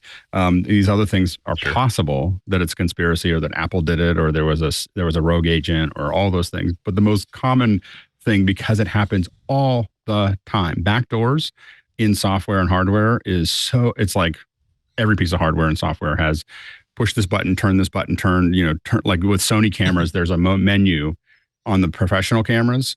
And then you hold these 2 buttons down and you push this one, and you get a whole nother menu. Like, that is, how to actually do engineering on the camera. So that kind of thing. It's interesting, by the way, the guy who created Asahi Linux, which is the Linux that runs on Apple Silicon, Hector Martin, did toot on Mastodon. Thank you, Adasync, in our Discord, for passing this along. He says, no, it's not a conspiracy. That 256-byte hash is almost certainly ECC code. Yes, it could be, it was a bug that they were able to use it, but it was in there for ECC on Apple's cache. Their SoCs have cache. So if anybody knows the inner operation of Apple Silicon, it's Hector, because he has to get around a lot of stuff to get Asahi working. So maybe it's all a tempest in a teapot. I'll just leave you with that. It's a fascinating story, and I'm sure that somebody has already optioned it. I want to take a little break here before we go on. We have more to talk about, but I do want to mention our sponsor, Ecamm, and I know that's not a surprise to anybody. It's the leading live streaming and video production studio, and I emphasize studio, built for the Mac. Micah uses it for iOS today. We know so many people who use it. There's Doc Rock right there in the lower third. Of course, he's a Ecamm advocate. Whether you're a beginner or an expert, Ecamm is here to elevate your video production. It's amazing what Ecamm can do. From streaming and recording to podcasting and presenting, Ecamm Live is your all-in-one video tool, perfect for simplifying your workflow. Ecamm Live includes support for multiple cameras and screen sharing. And you've got a switcher in software, a live camera switcher that lets you direct your show in real time. Honestly, if we'd had Ecamm back when we started Twit, I think we'd probably be using that alone. Stand out from the crowd with high-quality video. Add logos. Yes, you could do titles, lower thirds. Drop in video clips. You could bring on... It's great for interviews. Use a green screen, of course. So much more. Join the thousands of worldwide entrepreneurs, marketing professionals, lots of podcasters, educators, musicians, and other Mac users who rely on Ecamm Live daily. You know what? If you have a Mac, celebrate it by using the best software out there for doing this kind of thing. Get 1 month free when you subscribe to any of Ecamm's plans. Visit ecamm.com/twit. Ecamm just gets better every year. ecamm.com/twit. Don't forget the promo code TWIT at checkout for 2 reasons. 1, you'll get that 1 month free, but 2, they'll know you saw it here, and that's important to us. ecamm.com/twit. Thank you, Ecamm, for your support. We appreciate it. Let's see. There's been a lot to talk about. I'm surprised. Let's talk about 37 Signals, who, by the way, bought the domain hey.com from one of our very first employee, Dane. He had hey.com, and he said, someday this will be my retirement fund. And I think 37 Signals, spent a lot of money to get that from Dane. And I hope he got a big payday. So they had email for a while at hey.com. Then they decided to do a calendar app. This was the news on Monday. It's changed a little bit today. From David Hannemeyer Hansen at 37 Signals. Apple waited until the end of business on Friday to send us the formal rejection of the Hey Calendar app. Now, DHH is as conspiracy-minded as anybody. He says they love to play these games to drown any controversy with the cover of a weekend. All right. Apple said they rejected it because it doesn't do anything when you download it. You have to have an existing account with the Hey email service. Remember, Hey email service also had trouble with Apple when it first came out. But what's the latest? They have now, Apple has now approved it? Yeah. So what DHS says he did was, to spite Apple, he made it, since it's a calendar, he made it have a not logged in state, which shows the data from one calendar. Oh. And that calendar, he said, over the weekend, he had his people work over the weekend because they absolutely had to address this immediately, apparently. And what he did was he had them input in a bunch of dates that are sort of like this day in Apple history, and then resubmitted it. Now, while boasting about this on, I think on Twitter, what he said was he was taking the contents, or inspired by, he didn't say taking the contents, inspired by a $40,000 Kickstarter, but now you get it for free, which is weird punching down because that's Stephen Hackett's Kickstarter. And, dear. It's got photography and he did a lot of research, and they didn't use his write-ups, but it feels like they were inspired by it. And then David Hannemeyer Hansen feels like it's okay to kind of punch down at he's supposed to be fighting for the little guy against the big guy, but he's the big guy in this scenario, and Stephen Hackett is the little guy. And then also he's boasting about making his employees work the weekend to slap together a calendar in a weekend so that they can run that past Apple. I think really classless move on his part. I'm not surprised. He seems like a pretty classless individual, but in the end, it did the trick, apparently. I would also say that perhaps somebody at Apple was like, why are we getting into this with these guys again? Just let it go through. But regardless, it's now apparently been approved. So yay. I should mention DHH got a lot of good karma because he created Ruby on Rails and 37 Signals, which does some really great stuff with Jason Fried. But in the last few years, he's proven to be a real dirt nugget. So, I'm kind of not a fan of how Hayes managed this, going back to their email, right? At the same time, it's stupid. Like Apple, they don't. What is Apple? Is that if you have a separate service and you have an app to access the service, they don't want it to not work in a logged in state unless you can sell it through the App Store. It's want their 30%. It's the basest rent seeking that they ever do in the App Store. It's ridiculous. If somebody has built a business on the side and then you need to log in order to use it, like, you should just let that app be that way. Nobody's downloading that app hoping it will work without subscribing to the thing. It's really just rent seeking. It's stupid. It is I don't know. I don't know why they're still playing this game at all. And that's why I'm like, maybe the workaround that they came up with was enough to get it approved. But part of me wonders if somebody inside Apple was like, why are you picking a fight with this guy over this stupid thing? So yeah, I don't know. I don't know the truth of it, but like, it is a stupid thing. He's right about that for sure. I don't have any dispute about the fact that his customers should be able to download an app and log in with their customer information and use the app on their iPhone. Like, why are we even talking about this in 2024? It seems like a lot of apps do kind of have to jump through that hoop and provide kind of a basically window dressing without logging in. But the real functionality, of course, requires that you log in with an account that you paid for somewhere besides Apple's platform. It's not that big of a hoop, though. I mean, like I had to build an app. I built an app I designed an app that was built for it, and it was only for people who had a password, to get in. Right. But it wasn't really. We weren't selling. So anything, what did you do? It didn't work. Put some movies on the front. Like some example movies of what we do. Like that was enough. When you get there's a login to get to another piece, but there was like 4 movies that were available, and that was it, and we're done. Yeah. And it didn't go through the first time, and 2 days later we added some movies, and 2 days later it was working. It just wasn't that. It was not that big of a deal. I'm thinking of my both the last 2 cars I've owned have had. Ford has a Ford app BMW has a BMW app, and they're really not functional unless you have a car, which you didn't give Apple 30% for. So, well, I mean, there are rules about physical, right? You can buy books on, you can buy physical goods in the Amazon app, and they don't care. It's the digital goods that bother them. I do notice though that both the Ford and the BMW app have, stuff that you can do without owning a car. Not much, but they have some stuff, and I guess probably related to that. Probably related. By just having right? a couple little things in there solves that problem. By the way, I should, I think BMW even now is still the only car company that uses Apple's car key functionality, but it works really well. I like it a lot, and I actually have the key to my car is in my Apple Wallet, which is hysterical. So, the Ford phone as key functionality for the Mustang Mach-E was very unreliable. It was really weird. This one works quite well. I would expect that, right? I would expect that. And good on BMW for using the car key functionality.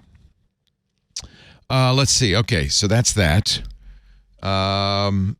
We did the Apple's carefully orchestrating Vision Pro reviews. Have you gotten an invitation yet to an Apple meeting, Jason, or can you not talk about it if you did? If I had, I couldn't talk about it. Okay. I haven't. Oh, well, then you can talk about it. Okay. I can talk all about how I have not yet been invited to any secret Apple meetings. It may happen. Make me deny everything. Yeah. There's your canary. There's your canary. Oh, we need a canary. There we go. There's the canary. I'll ask you every week. Next week. Then, Get evasive. Good. Oh, Jason's not available this week. That's weird. I don't want to. I know that you can't talk about certain things, but remember there was like 18 shows ago, we agreed that if the lava lamp in your background was stationary, it meant that you were under an NDA. Unfortunately, he is using a green screen for his background, so it can't move. Sorry, I got excited there for a minute. Forget I said anything. Okay. Jason, are you still there? Did we lose him? Oh, no. You're muted. There you go. Sorry, yeah, it's all part of the green screen. Well, OPSEC was destroyed by Andy calling out my green screen. So, yeah, I'm really bad at being a liar. So when I'm evasive, if you pay attention, you can be like, oh, Jason didn't say he's not going, right? He just said, oh, who knows what the future holds, and I don't know, so it's there if you look for it. But please don't ask, don't press too much. I think there's been one occasion already that I've been on the panel where I had to send an email to somebody saying, don't ask me about this thing because I can't tell you. But generally not. By the way, I hope they invite me though. Apple capabilities, the new CarPlay that Apple showed off is in fact wasn't merely a speculative thing. 2 car manufacturers have said they're going to adopt it. Unlikely that I will ever own an Alfa Romeo. What were the 2? There were 2 companies that I don't think. Oh, it's like Aston Martin. Yeah, Aston Martin and Alfa Romeo, something like that. And by the way, BYD is another company that does support Apple's car key. So BYD or BMW, you got to buy a car from a company's name that begins with B. Except Bentley doesn't. Oh, there's the Genesis does. Okay. 2 2023 Genesis models use Apple's car key as well. And the Ioniq 6 does. Hyundai has a couple. So there are more and more now. It's a great functionality. And this is an example. Kia's Niro and Telluride and Seltos do. I think it's a good example of Apple's going to do better software than you are, car company. Just let Apple do it. Let Apple do it. This new CarPlay, though, is not being widely jumped on, probably because the car companies also get a lot of money for the data they collect on you when you use their software.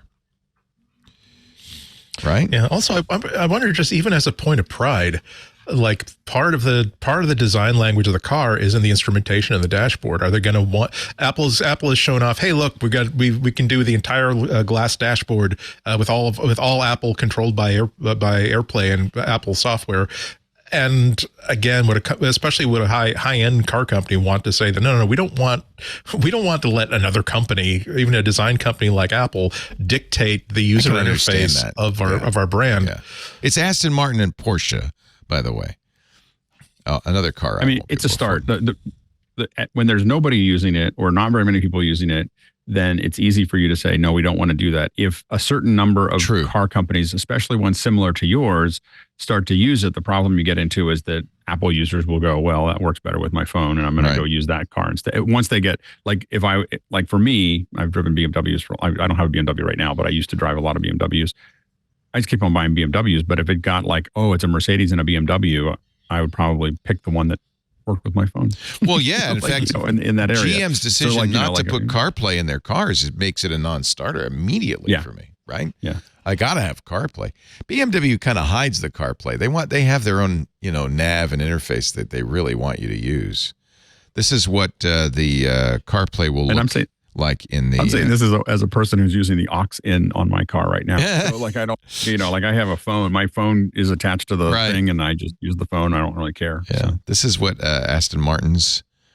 Actually, the Car and Driver is confusing me because they give credit to Aston Martin for this, which is the Porsche CarPlay interface, a trio of circular gauges in the cluster, and a background wallpaper that mimics the brand's distinctive houndstooth. Yeah, it seems like what's going on here is sort of what we speculated about, 2 years ago now, year and a half ago now, which is the CarPlay system, this new CarPlay, has access to some real-time data from the car. There's obviously a mechanism by which the car sends real-time data to the phone, or the phone is sending data that, sending graphics that are updated in real time by the car, one of those. And that there's a wallpapering, kind of a theming system that's a part of this that allows the car maker to have some control over what the UI looks like, at least at default, which is sort of, when people were trying to speculate of how this would work at a high level, since it's not a low level operating system thing, those were the best guesses. And it seems like that's basically what's going on here. So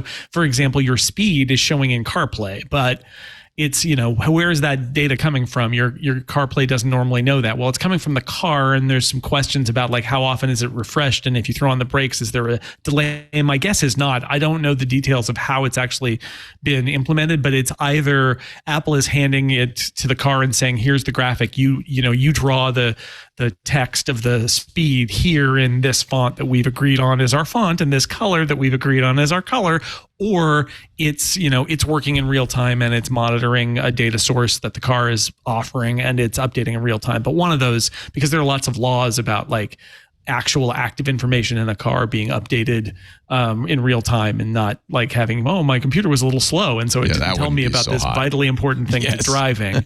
But they managed it. They found a way to do it, which is it's really interesting, right? Because Apple wants to have more participation in your car UI, but there is stuff that Apple hasn't had access to before, which is why it ends up becoming like an auxiliary screen. And you always end up, I just have a rental car for this trip that I'm taking, where it's nice. It's a Chevy Bolt. It's great. But if you want to, I'm doing CarPlay, and then I want to control the heater in the car, and it has to throw up an interface on top of CarPlay that shows me what the thermostat is set to, because CarPlay can't tell me that only the car knows that for sure. And ideally that would all be integrated into CarPlay and we'd all be happy. Yeah. Chevy's going the opposite direction, which is get rid of CarPlay and be Chevy's interface. Exactly. Yeah. Which I'm not sure. To that. Yeah, I don't like that. We have a Bolt. No. We love the Bolt, and it currently supports CarPlay and Android Auto, but won't in future. Not for long. This is the Porsche screen. I've got it now with the beautiful Pepita wallpaper. And so I was looking at the Aston Martins, because Aston Martin is much more minimal use of Apple CarPlay. So that illustrates what you were talking about. Really, it's going to be up to the manufacturer to figure out how to implement those pieces in their vehicle. Dr. Do in our chat room says, your car really is just a fancy case for your iPhone. And I think that's probably the case. It's the most expensive speaker dock you'll ever buy. Yeah. Mark Gurman says, Apple has an excess of AirTags, and as a result is going to wait until next year to release AirTags 2, because they want to sell off all the AirTag 1s they have in stock. Okay. If he says it, it must be true, right? Yeah, that's definitely not a product, but they'd have like the AirTag Pro and the AirTag Nothing. Yeah, I mean it does. I don't think. What else could it do, right? Yeah. It could be cheaper to manufacture. I think that's pretty much That's what probably be going after. Yeah. The more you make, yeah. Let's see what else. Did you see the iPhone that fell out of the Alaska Airlines airplane? This is part of the kind of the scandal of the 787 Max bolt falling off. Apparently, when that bolt fell off, a phone was ejected, and somebody found it on the side of the road 16,000 feet later, still open to the baggage claim for Alaska Airlines. According to the tweeter who found it, here's the picture. The NTSB told him it was the second iPhone that they found, and they have since found the door bolt, by the way. So in somebody's backyard.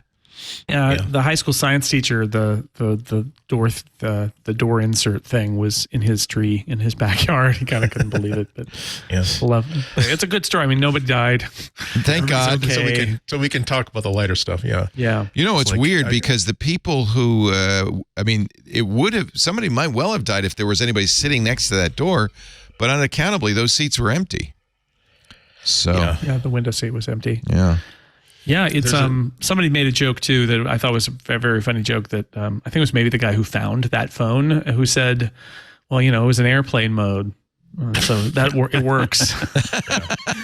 The phone had a ripped charging connector still plugged into it on the bottom of it. So it obviously was plugged in, and not for long. Well, it's interesting. It would, like there's 16,000 feet's a big deal, but what is the terminal velocity of the phone? Like, and so it reaches, a couple hundred feet or 16,000 feet would be the same. And if it hits enough things on the way down, it would slow down fast enough to make that happen. So looks like it landed in bushes. Yeah. Soft landing. Yeah. I don't know what's more remarkable though, that it survived the landing or that apparently the owner did not have it on auto lock or passcode mode. Isn't that wild? At some point. Yeah, that's why you lock your phone in case it gets sucked out of the window of an airplane and somebody finds it. Your mom told you to wear clean underwear in case you get in an accident, and you think, oh, that will never happen, and then sure enough, and then a bolt falls off a door, and there you are. Exactly. Apple's payments are starting to go out in Batterygate. In 2020, Apple said, well, we'll pay $500 million to settle the class action lawsuit. This was when Apple was accused of secretly throttling iPhone models as their batteries got older and older. In my opinion, Apple was just trying to protect you, the user.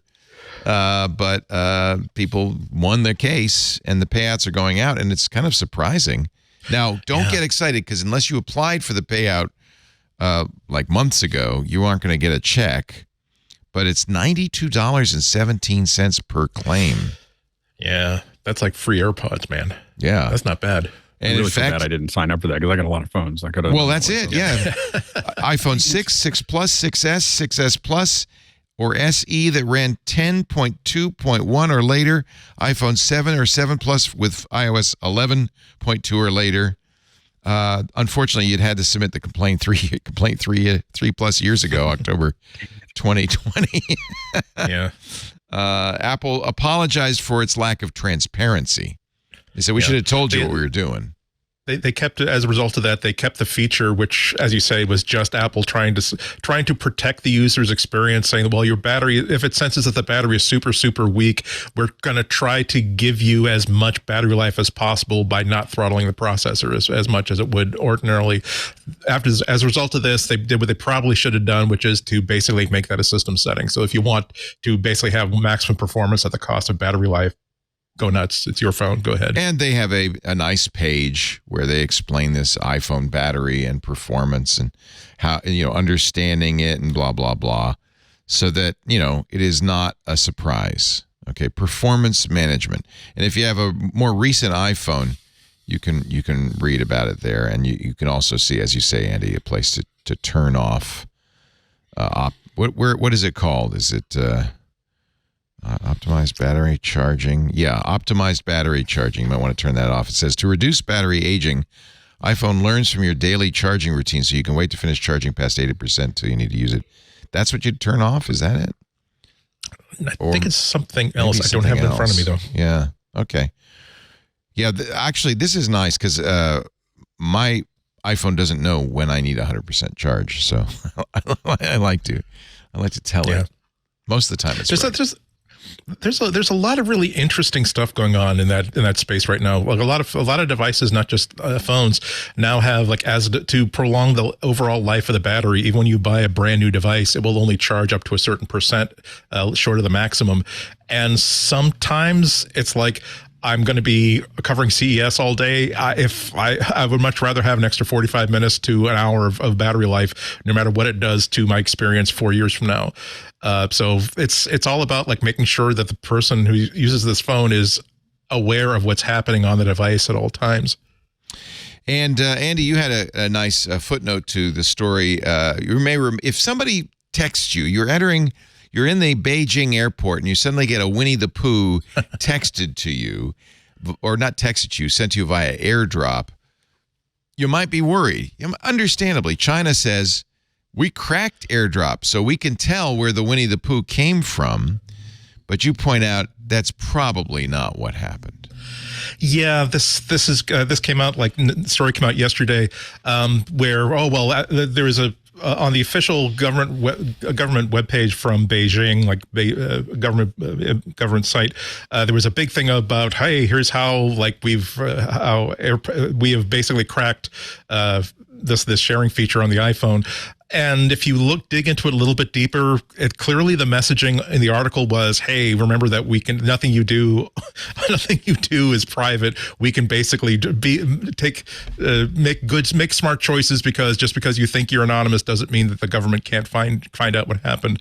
Whereas sometimes it's being played out as, oh, they've cracked sharing. No, what they did was there was somebody who on a subway who got airdropped something that they did not ask for, something that we're all kind of familiar with if you've got the settings set incorrectly, and they were able to track down the person who sent that piece of content strictly by virtue of the fact that they didn't crack AirDrop. They were able to get a secure hash, and match it up with an existing database they had of hashes that were matched up with known IDs, and that's how they found the person who had airdropped that content. The article doesn't say what content it was. It could have been politically bad, or just could have been, nude selfies.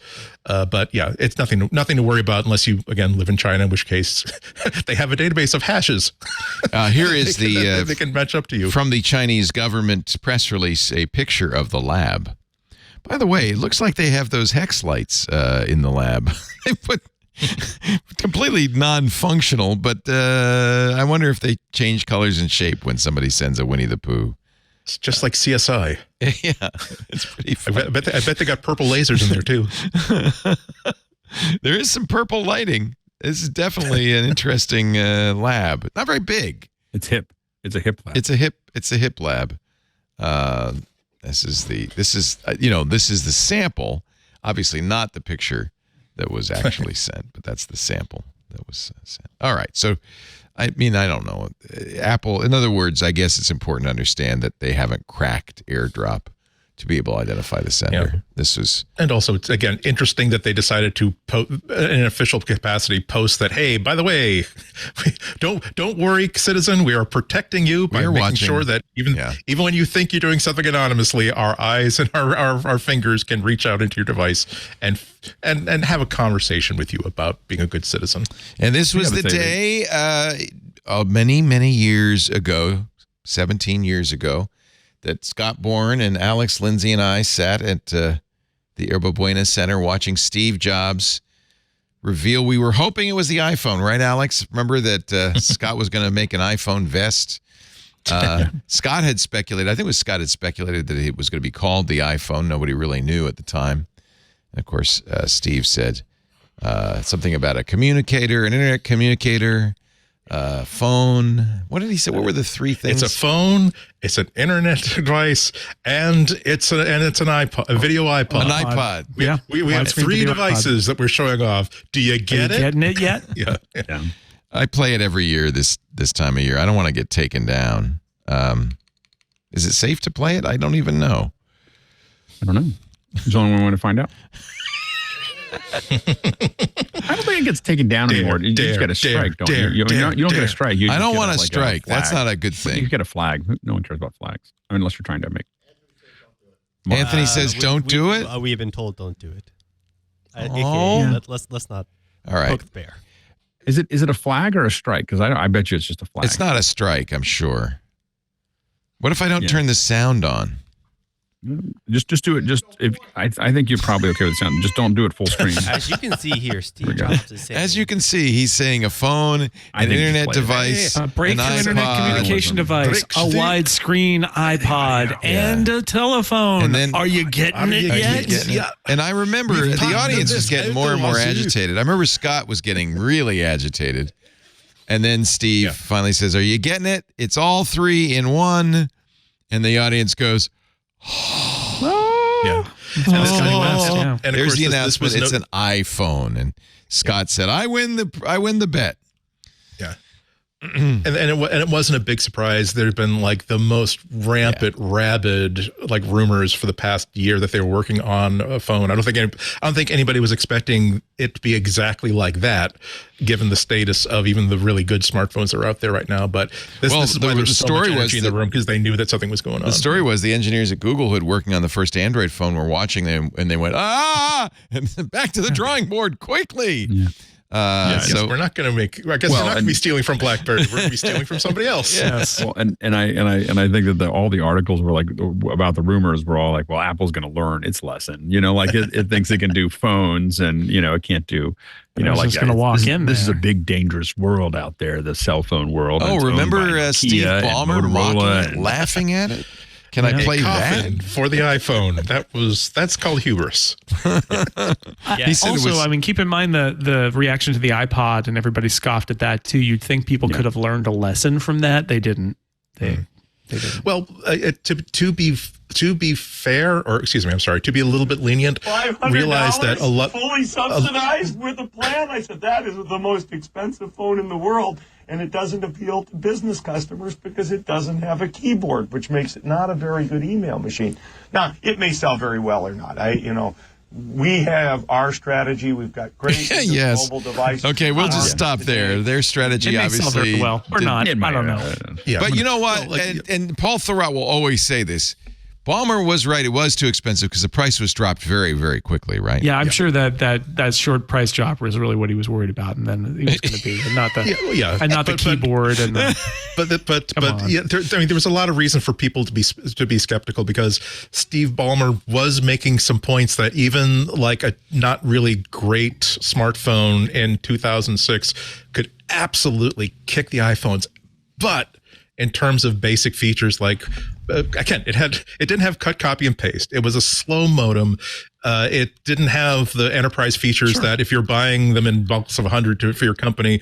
And also, more importantly, one of the most innovative and important things that Apple did was to browbeat AT&T into saying, okay, guess what? We are not going to make the hardware that you want us to make. You are going to sell the phone that we made, and you're also going to give us a data plan that is not absolutely that doesn't choke the device, and that we are actually going to be putting a real web browser on this thing. No WAP apps. We are going to get. You're going to have, it's all this sort of stuff that only a company as desperate as AT&T in 2005, 2006 would have possibly agreed to.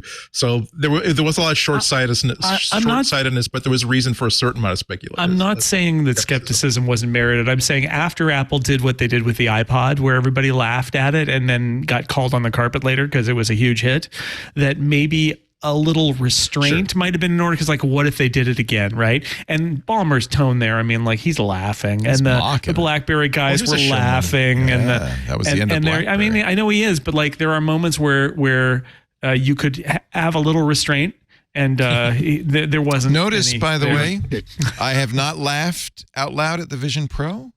I have shown great You're keeping your gunpowder dry.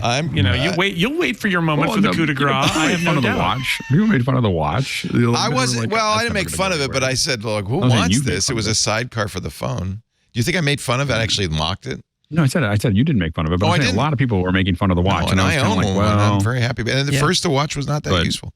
By the way, if you agree with Steve Ballmer that the iPhone 17 years later needs a keyboard, good news. Mr. Mobile has a keyboard for you. Somebody made a dumb keyboard This that you is could the clicks have sticking out of your dumb pocket. Creator keyboard. Also, the demo and installation video comes on Laserdisc. Did you guys see BlackBerry the movie? Oh God, that was so good. And that was good. I don't know how accurate it was. I think it was fairly accurate, except for how they dressed and stuff. But I think that the fact that they really just missed the iPhone. They had no idea what it was going to do. The storm was so bad. Yeah. I had to do a thing where I was doing something and I guess I got sponsored to do something in Brazil where I was already going to Brazil to do something else, and so they had to do the storm, and I had to use the storm to do it and shoot video of me using the storm to do like whatever. And it was just like all the cuts in between were like, how do I get this thing to actually work? And I'm going to go back to my, like I tried to use it the way that I was supposed to be using it. And I used it, but I was like, I'm never using this again. Like as soon as I got home, I was like, oh, this is horrible. Lisa had one. It was so buggy. Like you push on the button and nothing would work. And it was just exactly what they showed in the film. The whole screen was the click button. The whole screen. Yeah. It was so bad. So bad. Yeah. So anyway, it's kind of amazing. The iPhone is 17 years old today. At least the announcement of you remember we ran over to Macworld Expo and they had one probably non-working in a glass display case. In a little glass case. Yeah. Yep. Nope. I mean, I get just like Jason's like getting taken out to dinners like for 6 months because he got like 30 minutes with a Vision Pro. Like I got 45 minutes with a mostly working iPhone at a briefing after the thing. And again, I could just let me. The sea was angry that day, my friends. 6 months of saying I touched it and I used it, and also the great stories that we can tell now about things like you tapped on the Notes app and it was a screenshot of what the Notes app was going to look like, and you're like, okay, not that one. And the other thing I really remember from it, other than being blown away by the high resolutionness of the screen, and we think of it now, it was a Retina and it was garbage, but like compared to another device like a Mac, the high resolution of it, the fact that it was right under your finger, and again, now they make these OLED displays and laminated displays where it's right up at your finger and it was way down, but it felt so direct in a way that it didn't before. So I remember that and being kind of speechless. Right. And the whole thing was just so good. And then the other thing I remember is that it was warm, which at the time I was like, oh, it's like a magical warm object. And now I think back to think about how it was burning through that battery the whole time. But still, it was a real moment. And Andy's right. For 6 months, we were a handful of people outside Apple who could actually say that we used it.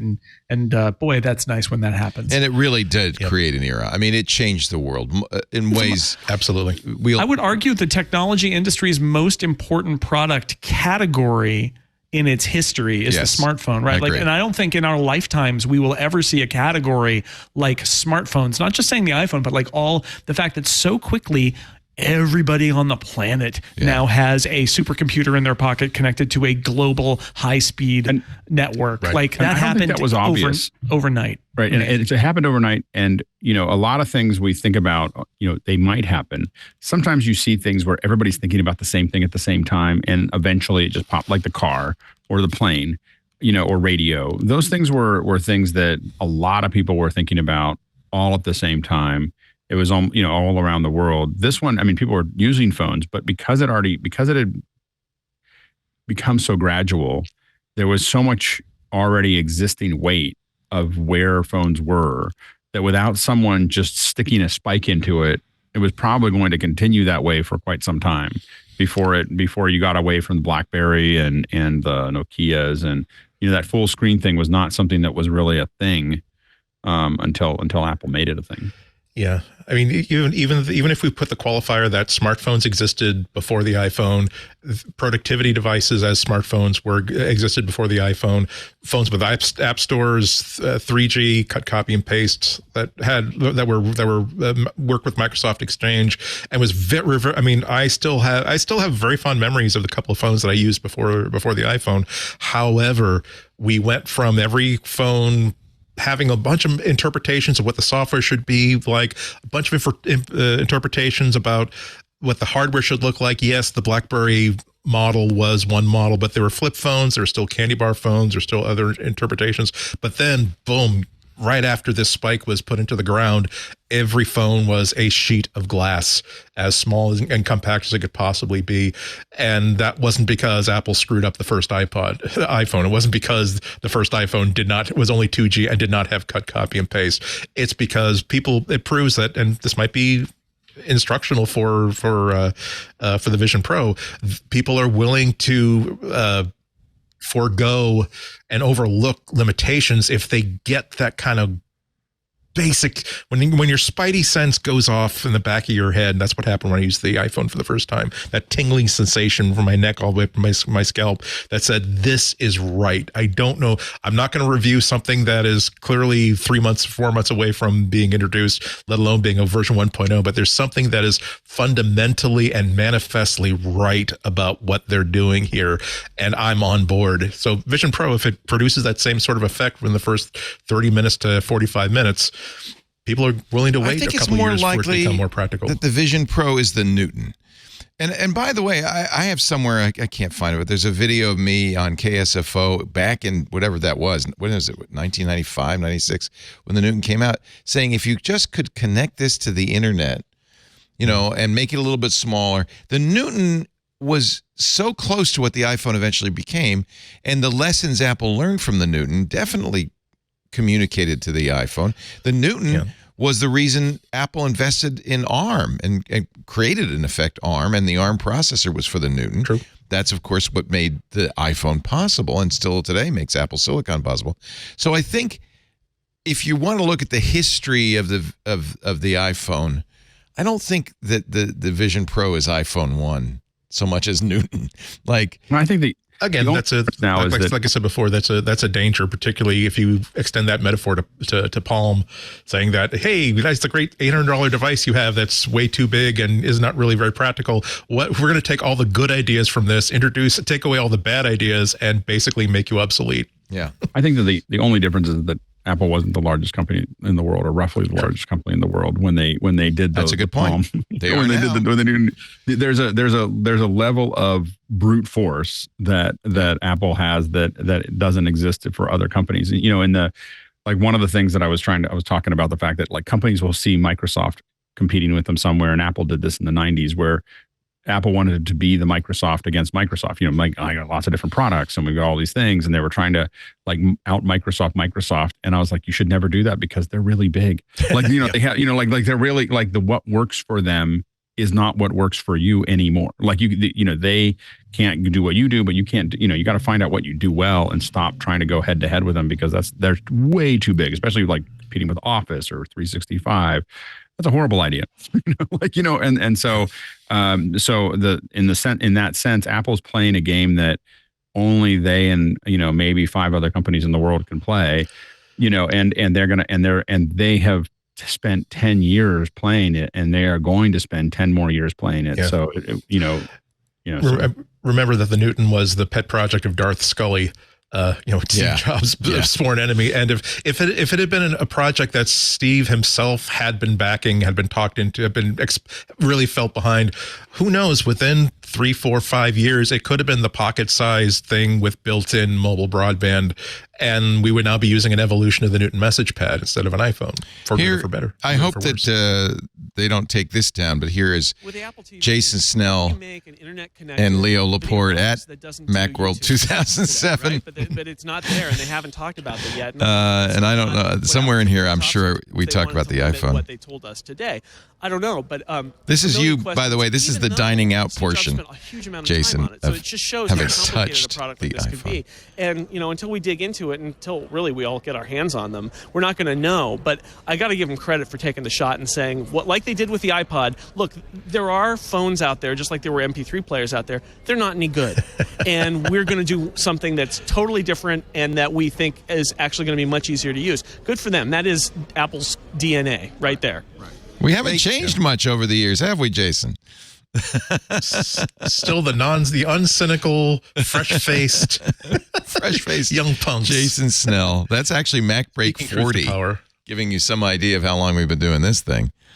There is a podcast on the floor about 10 feet away from the iPhone that John Gruber and Merlin Mann and I did. That you can, I mean, parts of it are around there, but one of the things we did is we all basically invented the App Store while we were standing there. Wow. Like, this web thing isn't going to happen. They're going to have, like, maybe next year, they're going to have web apps are terrible, a store where and third party, there's going to be a third party developer story, and it's just not ready yet. And that, it's floating around, but like we did nail it. I actually dug that out of an archive somewhere at one point because it had disappeared from the internet. And I was like, no, that was a really good one. Like, we got it. We got it exactly right a year before it happened. Yeah. So I mean, in hindsight, it was obvious that was just BS when he said it was a sweet solution, and that all the developers we knew already were like, we're going to find a way to write for this platform. And it took them, a year and 3 months, a year and 5 months in order to get it there. Yeah. There was a jailbreak app store before a legitimate app store. Developers just figured out how to write apps that would target an iPhone on their own. You're absolutely right. That's how much developers were like, no. We want to write, even if we have to do it illegally and without the approval of Apple, I'm going to put some effort into developing apps for the iPhone. They would not be denied. Oh, you found it from huffduffer.com. Yeah, it's like Instapaper for MP3s. There's a MP3 link there, but that's what it was. I don't know where in that clip it is, but we did do it, so I'm happy to have that. Snell Gruber Mann iPhone launch. Okay, I'm here with Jason Snell from Macworld and John Gruber from Daring Fireball. Oh, yeah, that's it. The question that I'm curious about today, the podcast within a podcast. Looking at applications on the iPhone and how we think that'll work. We've seen Safari, we've seen some other stuff. What do you think is going to happen? My guess is that Apple will eventually let developers onto the platform, and the real question is going to be how. App Store, brilliant. You get the prize we got there. For prognostication. It wasn't a hard prediction, right? Like, it was so clear everybody desperately wanted to be on there, and I don't even know why. I mean, I think Steve Jobs was just blunting everybody's excitement by saying, "Oh, it's a really sweet solution," but the truth was, like, the developers at Apple were barely even at the point where they were, obviously some of those apps hadn't even been built yet. Like, the tools to build apps weren't there yet. So the last thing you're going to do is let developers have tools that don't exist that you're building as you're building the apps. So of course it was going to take a little bit of time, but it boggled the mind that web apps was going to be the solution. And of course it wasn't. It just took them a year. Patrick Delahany wants to know if you know anything about tomorrow's lottery numbers, Jason, because he needs to make it rich. We're going to take 42, always 42. We're going to take a little break and come back. Your picks of the week coming up next. This is the part of the show where I beg, I plead, I kindly ask your support for Twit. We and all of the, I was so sad we had Christina Warren on Twit on Sunday, and she told us about Rocket. Basically the end of Rocket. Christina Warren, Brianna Wu, Simone de Rochefort, that was the show on Relay FM, and they couldn't get the ad support, and so they stopped doing it. We have stopped some shows, but we want to keep going because we think the job we're doing at Twit, explaining technology, helping you use it, helping you understand it in a way without fear or favor, without any entanglements, in a way that is objective and honest and comes from people, journalists who really deeply know the subject. That's an important mission, and we want to keep doing it. Ad support is down. We're not, obviously we still want advertisers. In fact, if you have a company or know of somebody who might be a good advertiser, you have them email advertised at twit.tv. But we realized that really we need to depend on you, our listeners, our viewers. And we'd like to come to you directly and say, if you're not already supporting Club Twit, please consider joining. We keep it affordable because we want to make sure, we'd love it if everybody would be a member. Right now, it's only about 2% of the total audience. We'd like to get that number higher. Go to twit.tv/clubtwit. $7 a month gets you ad-free versions of all the shows, plus a bunch of shows we produce just for the club, including Hands on Macintosh with Micah Sargent. You also get access to our wonderful Discord, which is a great way to hang even when shows aren't on the air. I spend a lot of time in the Discord talking about things geeks are interested in. $7 a month. But really, you're not doing it for the ad-free shows or the special content or the Discord even. You're doing it because you want to support what we're doing, and you want us to keep going in 2024.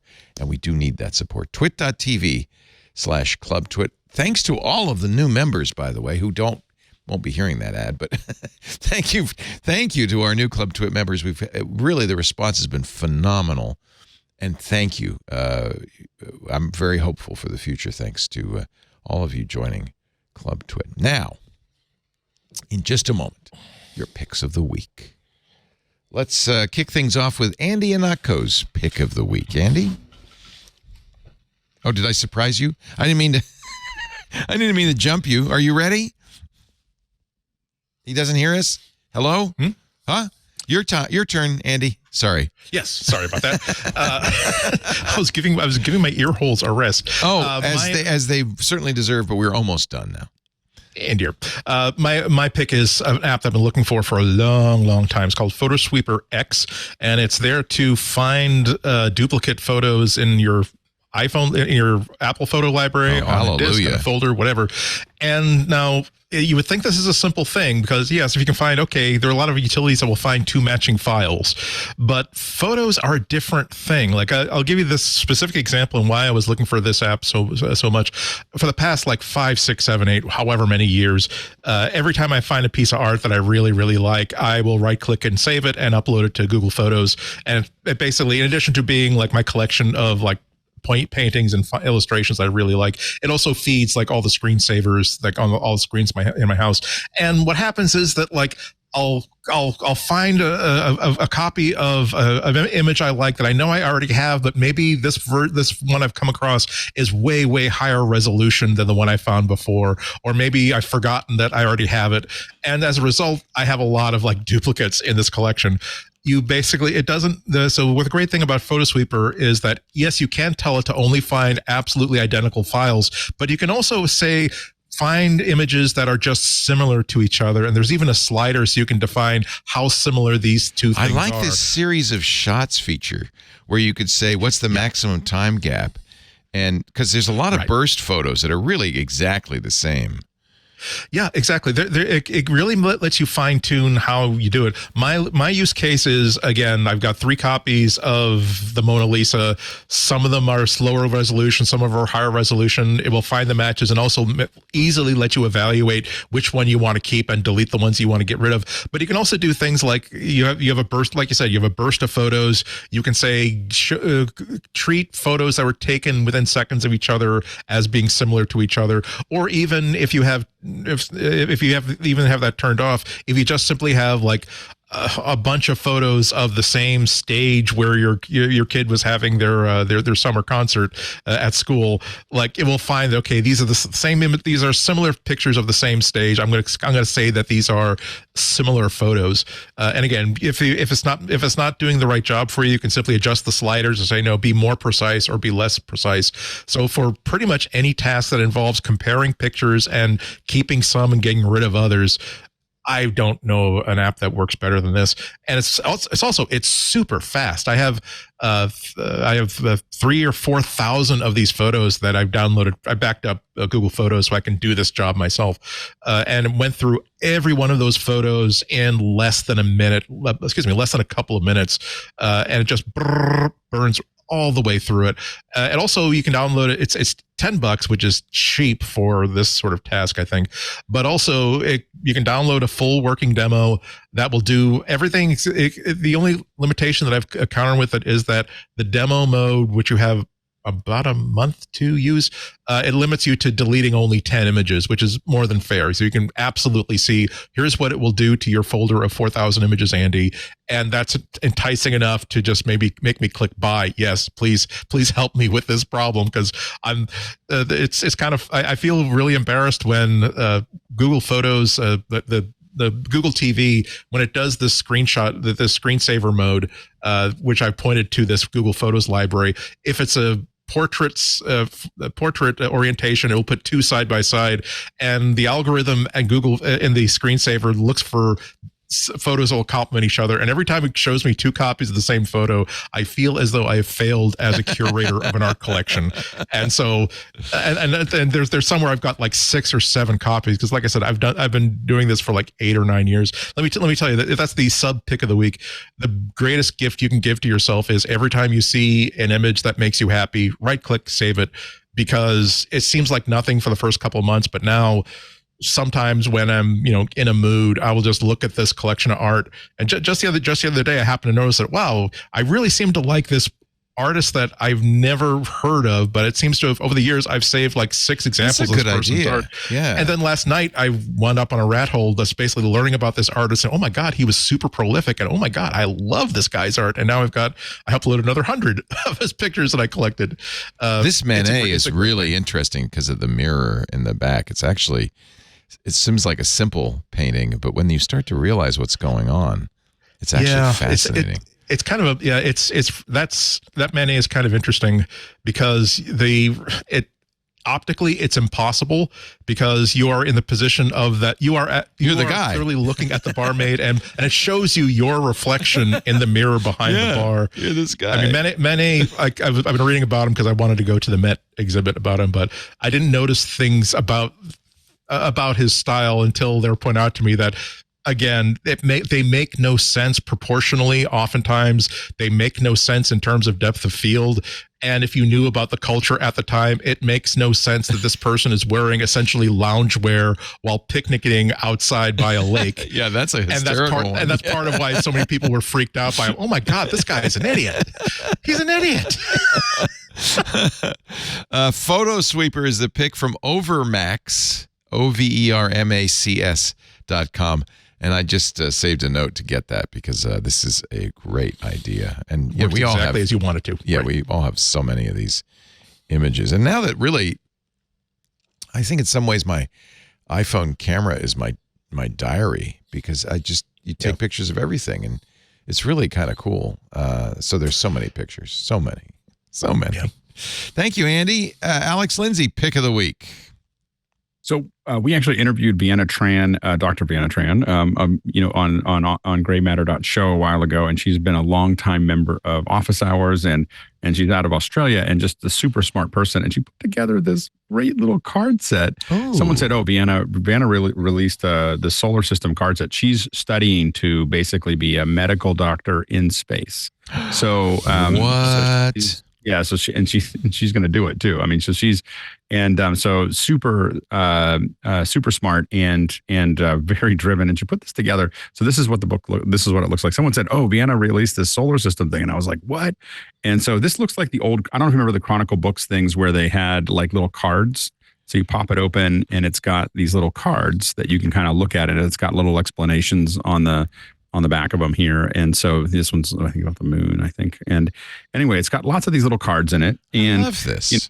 They're really fun. And they've got great information, these fun little bits and little cards. So it's kind of a different format for it. And just a really, really fun format to learn.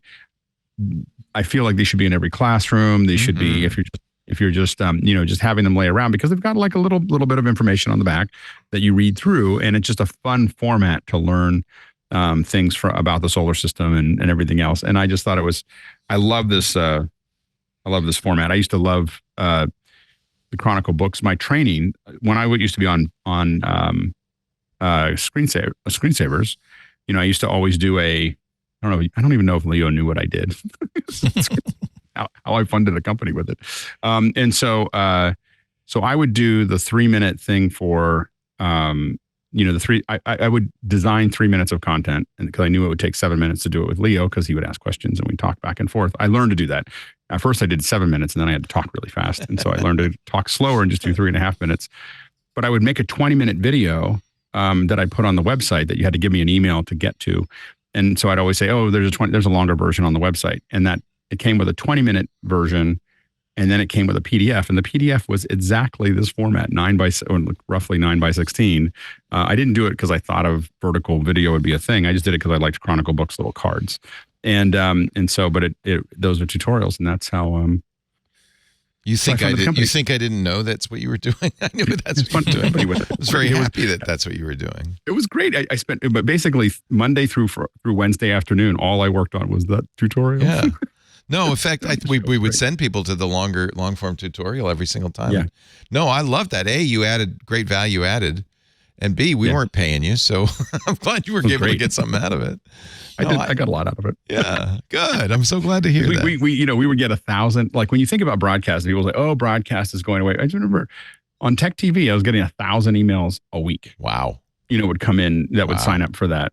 And I get emails from Pakistan, and it was. I bet you there's people in our club right now who sent for those at some point. Probably. That's probably how we got together.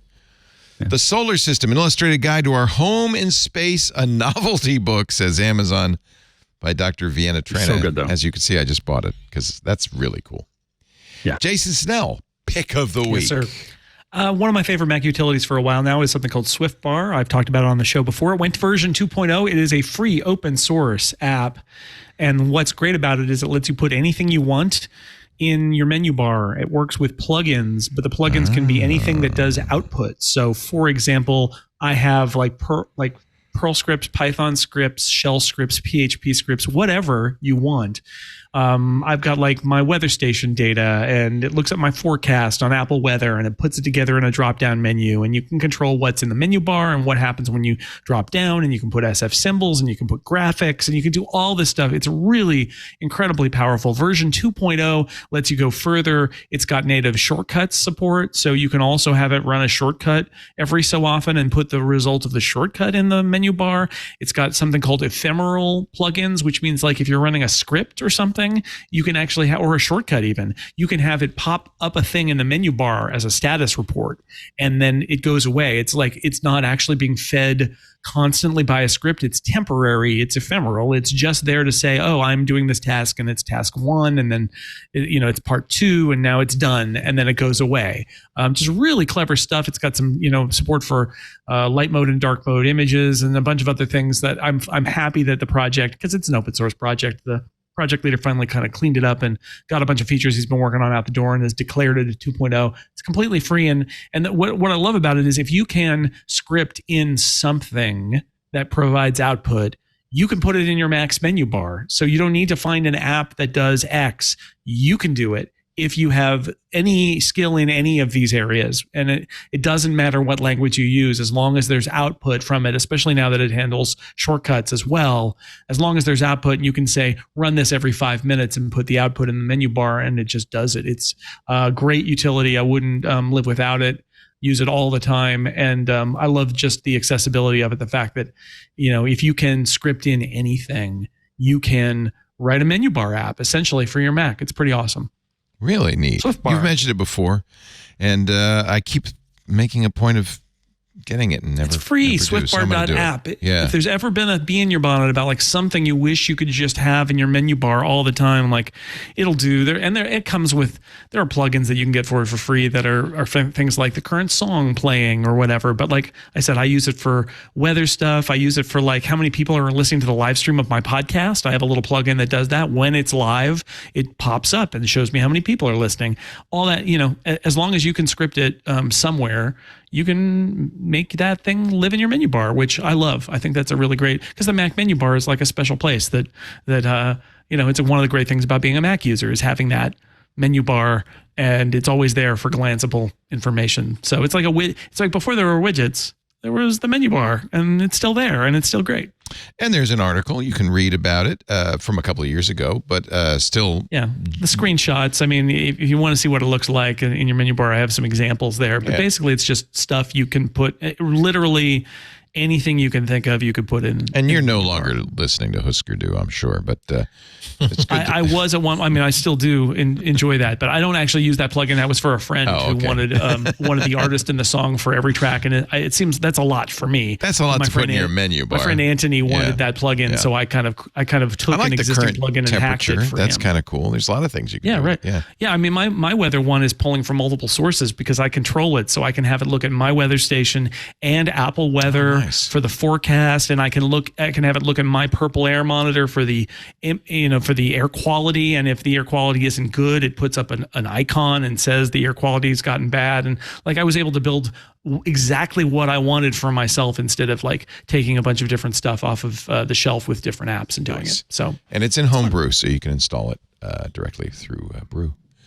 Mr. Jason Snell's article is at his website, 6colors.com, but that's not all that's there. It's full of wonderful things, including every podcast Jason does. There's a long list. For All Mankind season finale is coming up this week, and NASA Vending Machine is a podcast that Dan Morin and I do. Where, if you haven't noticed, if you watch the show, they seem to be obsessed with vending machines, and they made us obsessed with vending machines. There's a vending machine on Mars. There's a vending machine at a hotel last week. There's a vending machine in NASA where lots of very important conversations went on in season 2, which is why we got so obsessed with it. Anyway, they used to have water coolers, and I highly recommend it. Times have changed. Now they've got vending machine. It is an alternate history. The moment when they're buying things on Mars, and there's a vending machine. We're like, what? Who are these people? Do they own stock in vending machine companies? I don't know, but we got into it, and it's a great show. So wherever man goes, vending machines will follow. Yeah, there's a big plot in this current season about asteroid mining, and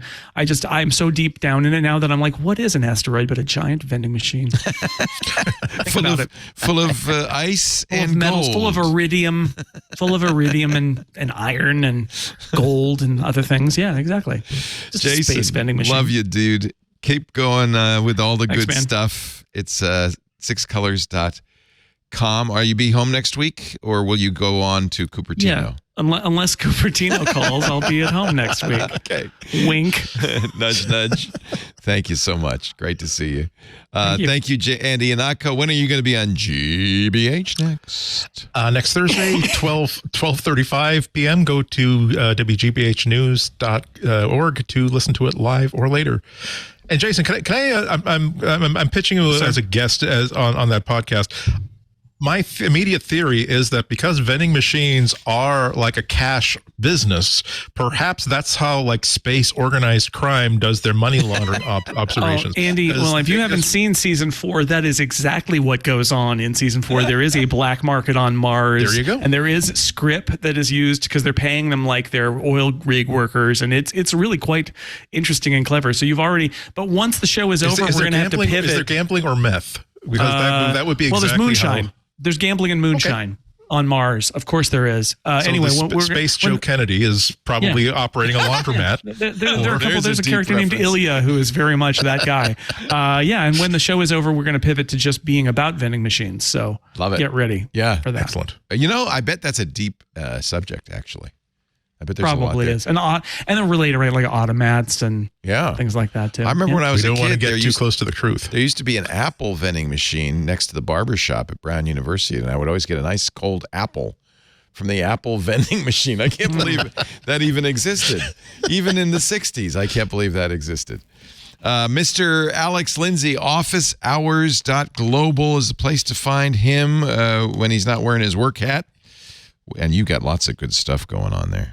Yeah, I mean, we talked a little bit about creating short form video yesterday. Midjourney today. Midjourney came out with it 6.0. 6.0 so of course we were like, amazing. Let's look at all the stuff that we can create with it. Tomorrow we're talking about ambisonic capture, which is probably important if you were thinking about Vision Pro production. So we're going to talk a little bit about that. Compression, like how do we make the big videos small videos? And what we do to do that is on Thursday and Friday, of course, backhaul. Like how do we get video back from those places? So those are the kind of things. And by the way, on graymatter.show, Jacques Pepin is on Friday, which was he great? I'm so excited. Like I've just been watching. I've been like binging on Jacques Pepin. Have you recorded? Oh, you haven't recorded it yet? No, we're recorded on Friday, so we'll be doing that live. I'm so jealous. And then posting it next week. I love his we've talked about it last week. His little TikToks are so good. Yeah. So fun. Well, I didn't know. In fact, I made his curly hot dog the other day. He mentions in one of them that he used to be the chef at Howard for nationwide for Howard Johnson's. He was like their executive chef designing recipes, and he showed how to make a little curly round. You take a hot dog, make a curly hot dog, and put it on an English muffin. Man, that was good. And he didn't make his own relish though, because that's the Pepin difference. graymatter.show, the place to go. A great podcast. Thank you, Alex, Andy, Jason. Thanks to all of you who watch, especially to our Club Twit members who make this show possible. We do the show every Tuesday, 11 a.m. Pacific, 2 p.m. Eastern Time, 1900 UTC. And you can actually watch us the minute we start the show. We'll put it up on YouTube, youtube.com/twit. All of our shows that we do in public, we do a live stream on YouTube. Of course, club members get to watch before and after as well in our Club Twit Discord. After the fact, on-demand versions of the show available at the website, twit.tv/MBW. There's a YouTube channel dedicated to MacBreak Weekly. Great way to share clips with friends, that kind of thing. And the best way, I think, subscribe in your favorite podcast app. We kind of like Pocket Casts, but you pick one, subscribe. That way you'll get it automatically the minute it is available. It's been so good spending some time with you today. Thank you for joining us. Now, I'm sad to say I've got to tell you it's time to go back to work because break time is over. Bye-bye. Hey there, Scott Wilkinson here. In case you hadn't heard, Home Theater Geeks is back. Each week, I bring you the latest audio-video news, tips and tricks to get the most out of your AV system, product reviews, and more. You can enjoy Home Theater Geeks only if you're a member of Club Twit, which costs $7 a month, or you can subscribe to Home Theater Geeks by itself for only $2.99 a month. I hope you'll join me for a weekly dose of home theater geekitude.